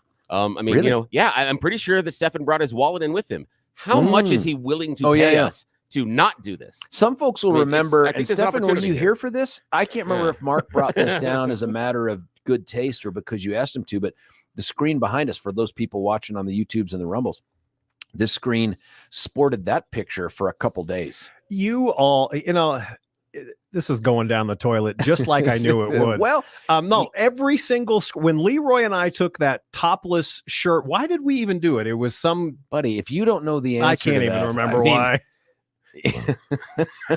Was that on the air? Well, no. Was anybody in the hiring committee for your job? Did they ever listen to the show? Because it seems to me you couldn't have gotten this far had they done it. Can I just tell you, someone at DEA Rocky Mountain Field Division came into my office, and I didn't have a desk here. I got an office over there. What? Anyway, it's a good gig. Great gig. But so someone came in, and I've never met or I've never laid eyes on this human being. And they tried to sell you something. No, he just stood there and he smiled. He smiled and he says, "How's everything going?" I said, "It's great. How are you? What's your name?" Yeah. And he's like, "Joe from Arvada." No, I said, "It's going great. Thank you so much." He says, "Just wanted to check. Loved your show." That's great. It's got to be past tense. Loved your show. Listen, man, I started about 2 or 3 years ago in meeting people like you do in the radio news biz. Yeah. And George, I saw the devastation that fentanyl was having on metro area families, Colorado families, and there's just something. And look, after 34 years of doing a career that I love, do I miss this place? No. Do I miss my job? Yes. No, I miss KNUS. I miss our great audience. Yeah. Anybody by chance hearing me right now that you gave me a shot or the first time, I tell you, I miss it. But I want to tell you, in less than a handful of times, I've missed actually not having a show. There have been a few times over the last, so it's actually on Saturday will be the 3-month mark that I haven't had a show. 3 months. Are you kidding? Yeah. And I have missed the show a lot, especially when I see the things that I've seen. And obviously with being here today, I want to just go over some of the record-setting amounts of seizures that I want to do that. And I know we will get to the DA stuff. I want to make sure I ask though, do you ever call into the Brandon Tatum show? That is just that's a good one. I haven't. I haven't listened to my old time slot. Yeah. But I've missed it. I have missed it. But I am so happy to be where I am now, because as corny as it sounds, I feel like now I can use whatever talent that I can bring them in what I know, I can bring to the Drug Enforcement Administration and our Rocky Mountain Field Division, which I know we'll get into, more of the statistics and everything. But I want to tell you, I wouldn't, if I didn't feel and didn't see the things that I wanted to tell you about, I probably would just avoid it, because I would never go, God, I got over there and they're really not doing a lot. Yeah. I mean, I'd never say that. Yeah. What I can tell you, this is my third week, the dedication of the men and women in the Rocky Mountain Field Division of the Drug Enforcement Administration is off the charts from what I expected. I don't know what I expected, but I can tell you the things that I've been able to see, the briefings that I've attended, the leadership team. Dave Oleski is just great dude. He's just a great rock dude. star. Yeah. Absolute. He's someone I look at and I go, he's doing it right. He's saying it right. He's had a great career so far. He's also, by the way, for folks that want to crap talk the 3-letter federal law enforcement agencies, and that seems to be the thing du jour these days. FBI takes more of it. Dave Oleski is also your neighbor. I mean, he's like almost literally my neighbor. Correct. Like, this family is just, man. Yeah, some family, some dude who lives in the community who has a job where he's trying to keep drugs out of it, and who has dedicated his life. And see, it's Dave, but it's obviously all of the senior management. But what I've seen, George, in that building, and if I told you, I would then have to kill you on some of this stuff. What? I mean, I've got a pretty good security clearance. You do. What I've seen and the dedication has been, it's impressed even me, coming from a cynical news, and God knows what I did here and the people that we tackled, what they're doing. I just couldn't be more proud. And yesterday I did, and I say I did, I really didn't do anything but introduce, but I was part of setting up my first press conference, right? Officially. So I got to say, I was wondering if a certain television station was going to show up with a certain. Did they? No. It was a pool situation, but we got great coverage. Pool's but good. I just feel like knowing what I know about the media, and especially in the Denver metro area, and being here so long, I think they made a smart choice in hiring me, but I know that I made a great choice in the decision I made. Based on just that exchange, I think you're probably pretty certain someone who has authority over you is going to listen to the show if they're not now. And two, as a new federal employee, are you in that sweet spot where they've said, hey, don't hang any pictures up yet? Like, just, That's funny. You should say that. I'm sure. I know there's a probationary period. There has to be, right? Not the first time you've been on probation. It's stuff like that. It's stuff, and Billy's in there laughing. That is mostly false. No. They know that is mostly false. No. Now listen. But can I just ask a question? I'm going to take over here. It's my show.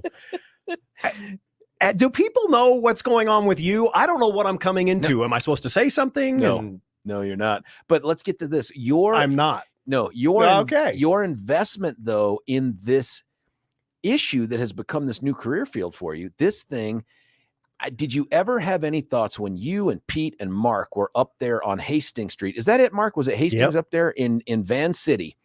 Did you ever think to yourself, I am not just going to have a hand in trying to defeat safe injection sites through this microphone that you had, but at some point, man, I'm going to join the men and women in the trenches trying to fight this thing that's leading to Hastings Street. I mean, I wish I could. I wish it's like the perfect with a bow on top part of that story would be, and it was then when Crowley and Boyles and I saw the little petite blonde inject her 6'5" tall boyfriend on the floor of a safe injection site in Vancouver. That's what changed it. No, but it was certainly part of it. It was certainly part of it. And I guess I look back at my last couple of years, at least on KNUS, and I go, looking kind of as a story, looking backward, I'm like, it makes sense for me to be where I am today. I'm going to separate church and state, but we still have the documentary film devastated. Colorado's fentanyl disaster, that is still coming out in May.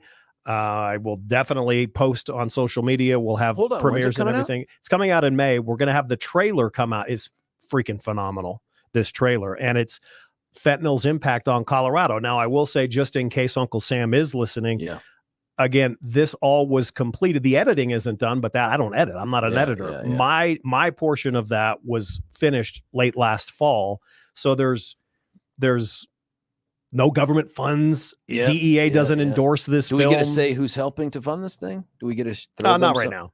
Okay. Also, I really appreciate when you were looking at this from the metro area and the impact, you turned to the former DA of the largest jurisdiction in this region of the country and said, let's sit down and talk about this.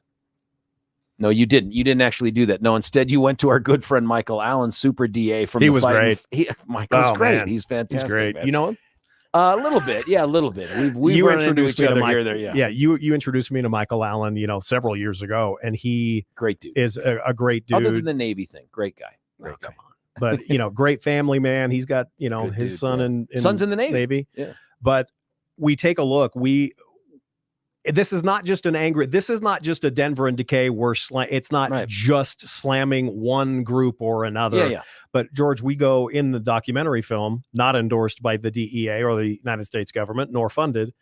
We go through basically all four quadrants of the state, and it's such a problem. And it's not just taking a look at the grieving families, because I tell you, the grieving families don't just want a documentary where they're crying in it. They want change. And with that, again, man, it is just, to me, a perfect marriage from what I was able to do with the documentary film, putting it together, and now it's in production, to coming to the Rocky Mountain Field Division of the DEA here. I'm very, very fortunate. I'm very appreciative, and I look forward to doing more great things. We're talking with Stephen Tubbs, part of a newly formed unit in the DEA called 53 Jump Street, and Stephen will be hanging out in old folks' homes trying to uncover. I'm kidding. Now, one of the things you've done, though, is now, in addition to the anecdotes, and you were always good about telling stories on air by bringing people in who had these horrible things happen to them, mostly their kids, right? But brothers, sisters. Yeah. You also have now the numbers to back up what the heck is going on here in the state. And I know you want to share them with us. Tell us about it. Well, if you're thinking that the problem is getting any better and the seizures are going down, you'd be gravely mistaken. Oh, wow. Last year, the Rocky Mountain Field Division of the DEA set records. Division is made up of Colorado, Wyoming, Utah, and Montana. Now, obviously, that's a lot of square miles, man. 450,000 square miles. I believe, and I can always, here's the sidebar. Yeah. The great thing is, if anybody ever says anything, whether they're standing in my doorway of an office or I'm walking down the hall or I get a text, I'm like, I'm sorry, I'm just new on the job. Yeah. You know what I mean? It's a great, and you probably use that voice. Maybe. That sounds a lot like one of our callers. You're a funny man. It's great to be back with you, man. It's good to see you. Buddy, yeah. So a record was set with fentanyl seizures last year, and it's this kind of a convoluted. I'm glad they have much smarter people than me that can do this, but everything is not just in pill form. Yeah. Many of them are. Yesterday, we had on display at this the press conference, a table. And George, there's more than 66,000 fentanyl pills seized within the last week in the greater metro area, right there on a table. That's one seizure. I'm not saying it's one easy. They knocked on the door and said, we're coming in. This was a major operation, but just right there. Remember how much fentanyl it takes to kill you. It can fit on the tip of a sharpened pencil. Okay. The DEA Rocky Mountain Division last year seized the equivalent of 3.4 million fentanyl pills. Wow. Here in Colorado or in the region? That's in the region, the 4-state region. Colorado, 2.61 million fentanyl pills. Now, these are pills that have varying degrees of fentanyl in them, or are they straight, like they have to achieve a certain level of purity before they count as a fentanyl pill, or purity? You know, these aren't chemists that are making these pills, obviously. Look, and and I'll say this because I've listened to my boss, the acting special agent in charge, Dave Oleski, there's going to be questions on what about the border or whatever. Look, it's not DEA is not responsible for the United States border. That's other deals. However, what I'm getting and learning already in the first few weeks is, you know, we have this area of responsibility, not just geographically, but this is what we do. They do that. The issues of the border, those are at high levels in elected positions. And the way that Dave just masterfully just handles those questions, he does it. The word you're looking for is deflect, but go on. Well, I mean, he does it masterfully, let me tell you.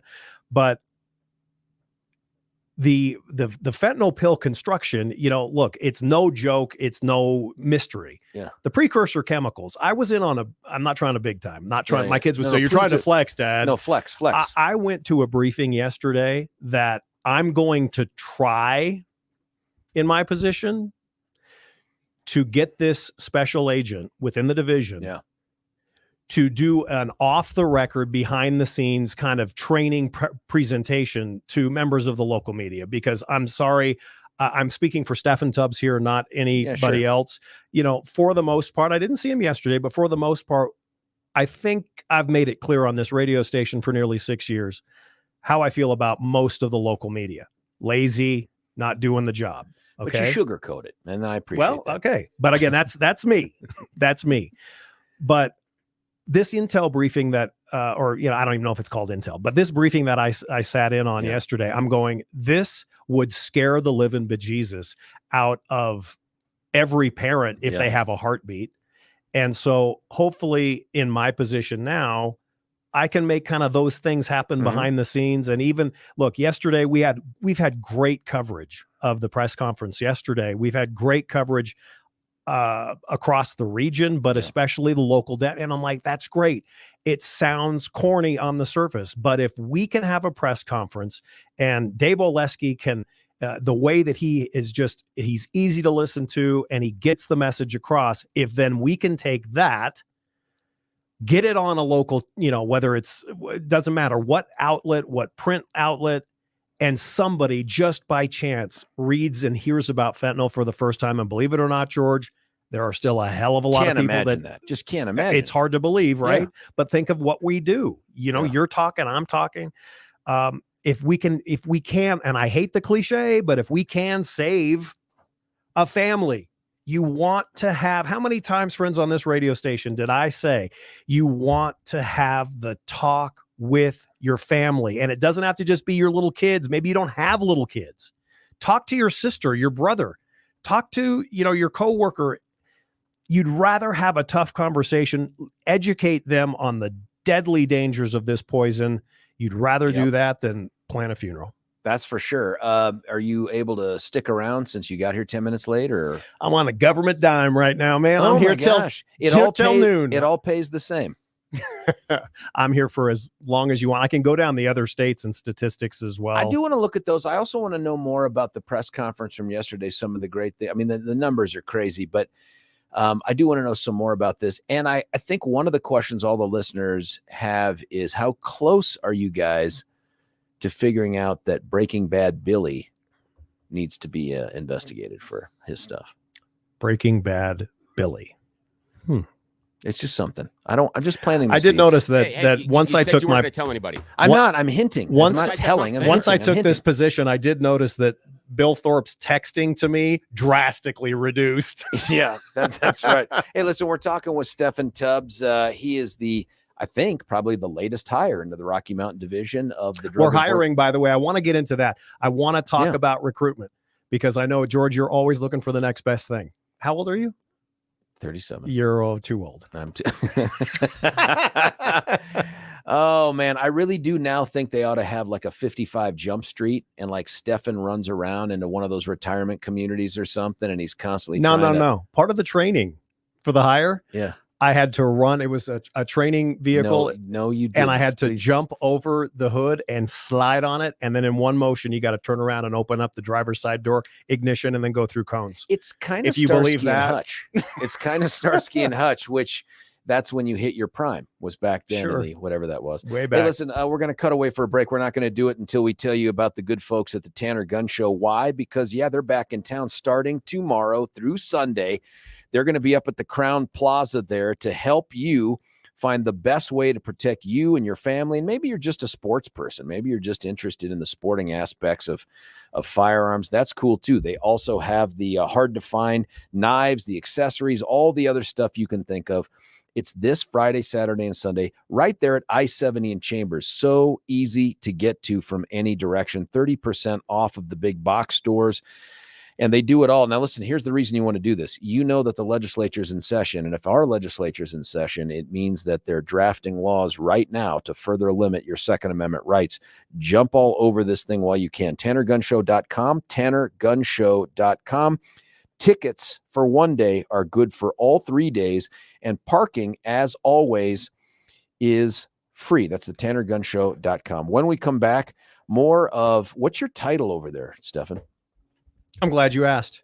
The official title, Public Affairs Specialist. Public Affairs Specialist. Or PIO, PAO, spokesman. But it's really PAS. I'm not really spokesman because really PAS. Mr. Oleski would do that. By the way, he is listening now. Why couldn't Dave be here? Dave, that's a question to you, Dave. Dave's been busy, man. Oh, I'm certain it is. He's probably going Show some respect. He's probably going through Billy's trunk right now. And it's the black Mercedes, Dave, if you're looking for it. We would do that in the dark. That's one of the few things Stefan would do in the dark. Folks, so when we come back, we're going to have more of Stefan Tubbs, PAS, or whatever that word is, for the DEA Rocky Mountain Division. This will be known as the career ender for Stefan. What will you do after this? It'll be the question we ask next. George Brockler, 710 KNUS.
Well, you can't keep them separated right here on 710 KNUS. Like a boomerang or an ex-boyfriend, Stephen Tubbs is back.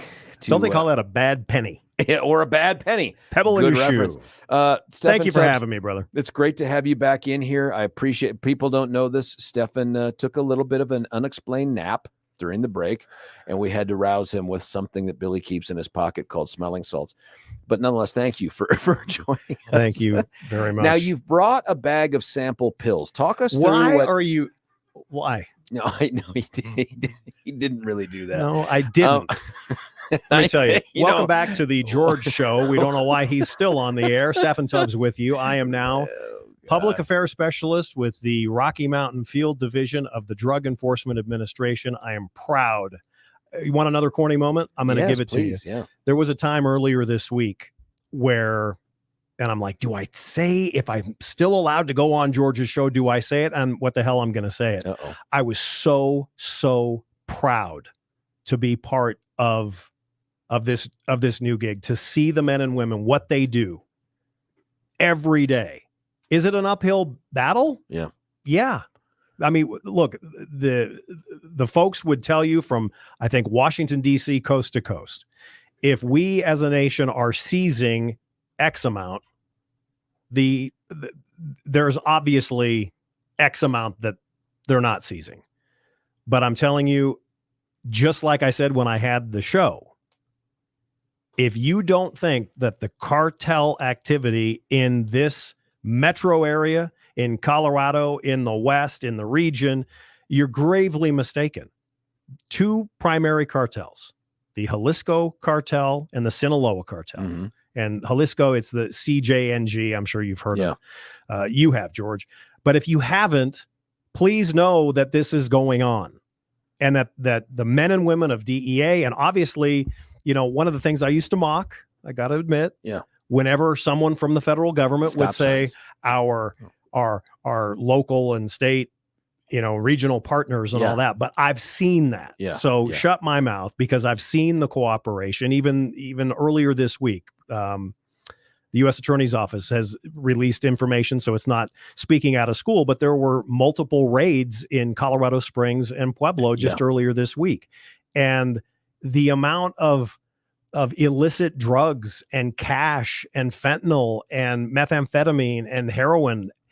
Look, I just say again, earlier this week, and I felt this way from the beginning, even before I started, I was proud to have made this decision for my career personally, but to see it in action and to know that there's the dedication, and that this country, and I'm not speaking on behalf of the government or the DEA, but I will say what I've seen in this region, men and women every day, 24 hours a day at some level, are dedicated to getting this poison off of our streets.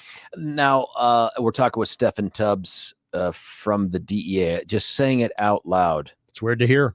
It's weird to say. I imagine people listening out there right now just did a spit take if they just jumped into this thing, like Stephen Tubbs from the DEA. But we're talking about Stephen Tubbs from the DEA, this big press conference they had yesterday about the scourge that is fentanyl, that's going nowhere except in the wrong direction. Let me ask you this. It strikes me that the DEA, those men and women that are doing all this great heavy lifting, they are much like firefighters, and they're constantly responding to these things, trying to put these, and the fire is the proliferation of these drugs. At what point do we step back and look at how the fires are starting? Do you know what I mean? Like, I think they already are. I think there's a lot too. And again, I will use I'm new on the job. I'm the lowest of the low man on the totem pole. We'll be hearing this months from now, but go on. If it's convenient, right? Yeah, right. But I think already I've seen there are proactive things going on. I mean, it's not just, I can tell you, the Rocky Mountain Field Division of DEA is not just sitting back waiting for the next. Oh, I believe tip, it. I believe you. But what I meant was, and I'm doing this too nuanced, is what percentage of this problem is tied to a porous border? And this is not political. This is not like saying, and it's this administration or that. Drugs have been flowing across our southern border forever. For right? our entire lives. Yeah, for our entire lives. How much of what we're seeing with fentanyl can be traced back, percentage-wise, best guess, traced back to what's going on south of the border? I'll tell you what I heard anecdotally. 80% ish of precursor chemicals are coming from China. Okay. I don't want to put a percentage on it because I don't want to give the wrong number, but guess and we'll make it a true. lot. Yeah. A lot. A lot. This is not being manufactured typically, say, on East Colfax. Okay. The pill presses. Whether it's a hand crank or all south of the border. I don't think you'd be inaccurate to. I don't know. Do you ever say all about anything? But a vast majority. And how is it coming up? What we've seen for decades. It's coming up in tractor trailers. It's coming up in vehicles. I don't know if you ever watched To Catch a Smuggler on Nat Geo. Many times illicit drugs are on the person, whether that's strapped a key of Coke or whatever. Internal smuggling, and you can figure out what I'm talking about with the male and female anatomy. I mean, that kind of stuff is have to going on, and I'm not going to give you any Stephen more Tubbs talking detail. about the prison purse. Let's go to let me give you some of these numbers, okay? Give us the numbers. And Billy, if you better stop in there. He's like, I'm going to get him at least reprimanded. Billy can say things in the headsets that no one else can hear, just to let you know. So listen to this. Division-wide, I told you, 3.4 million. It's just so many pills in Colorado, Utah, Wyoming, Montana. 3.4 million.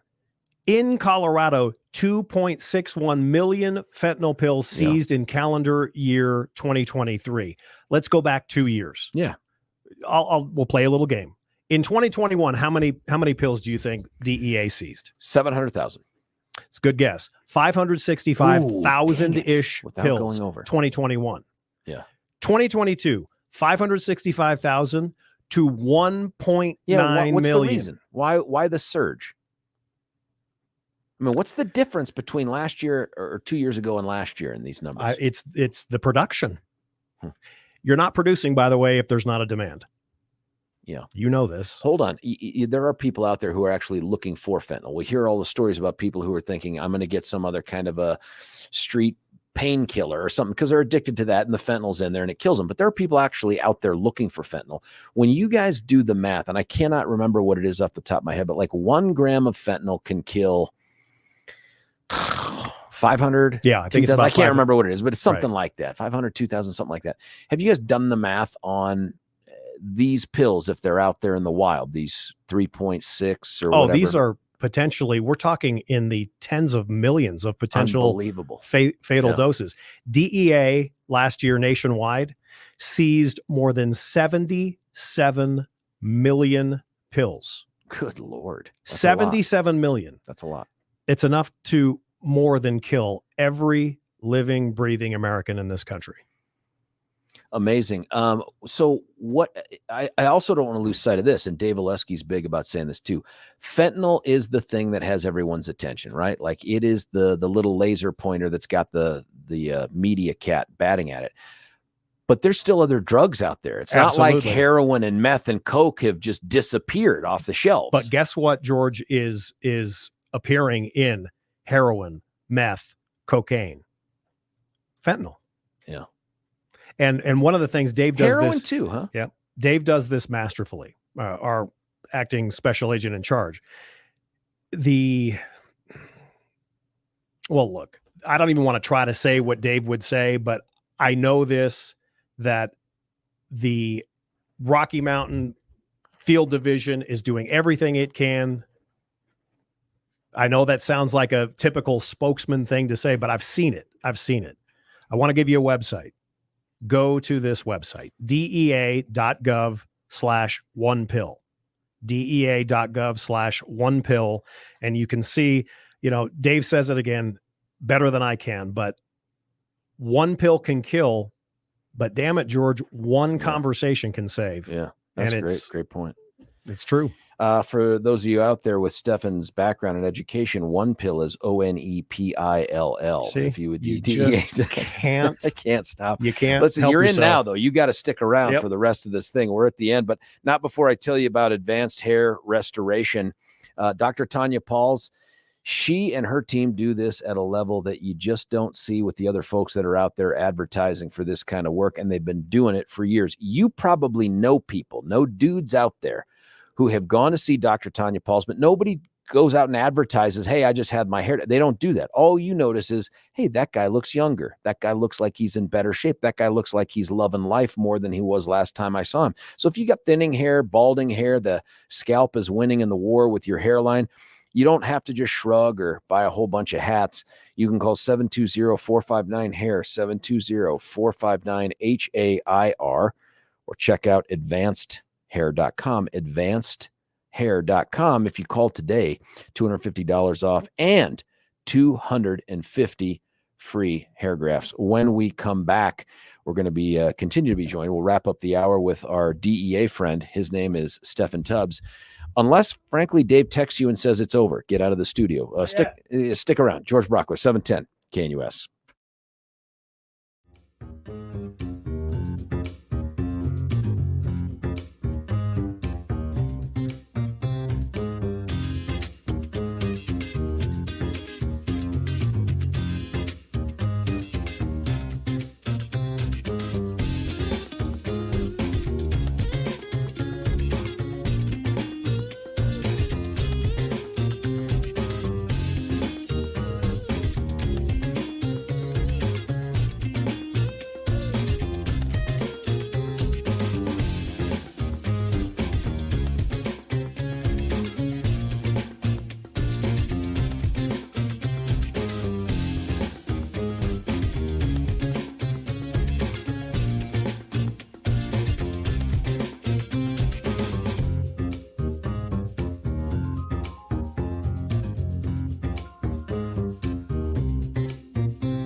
George Brocker back with you here. Stephen Tubbs in studio. I told Stephen I'd give him the rest of the time unless I appreciate the clock management. Unless he was going to read any message from a guy named Dave Oleski. Go ahead, Stephen. Let's see. You can't. Tell George, sorry I couldn't be there. Sorry, George, you couldn't pass the physical fitness test.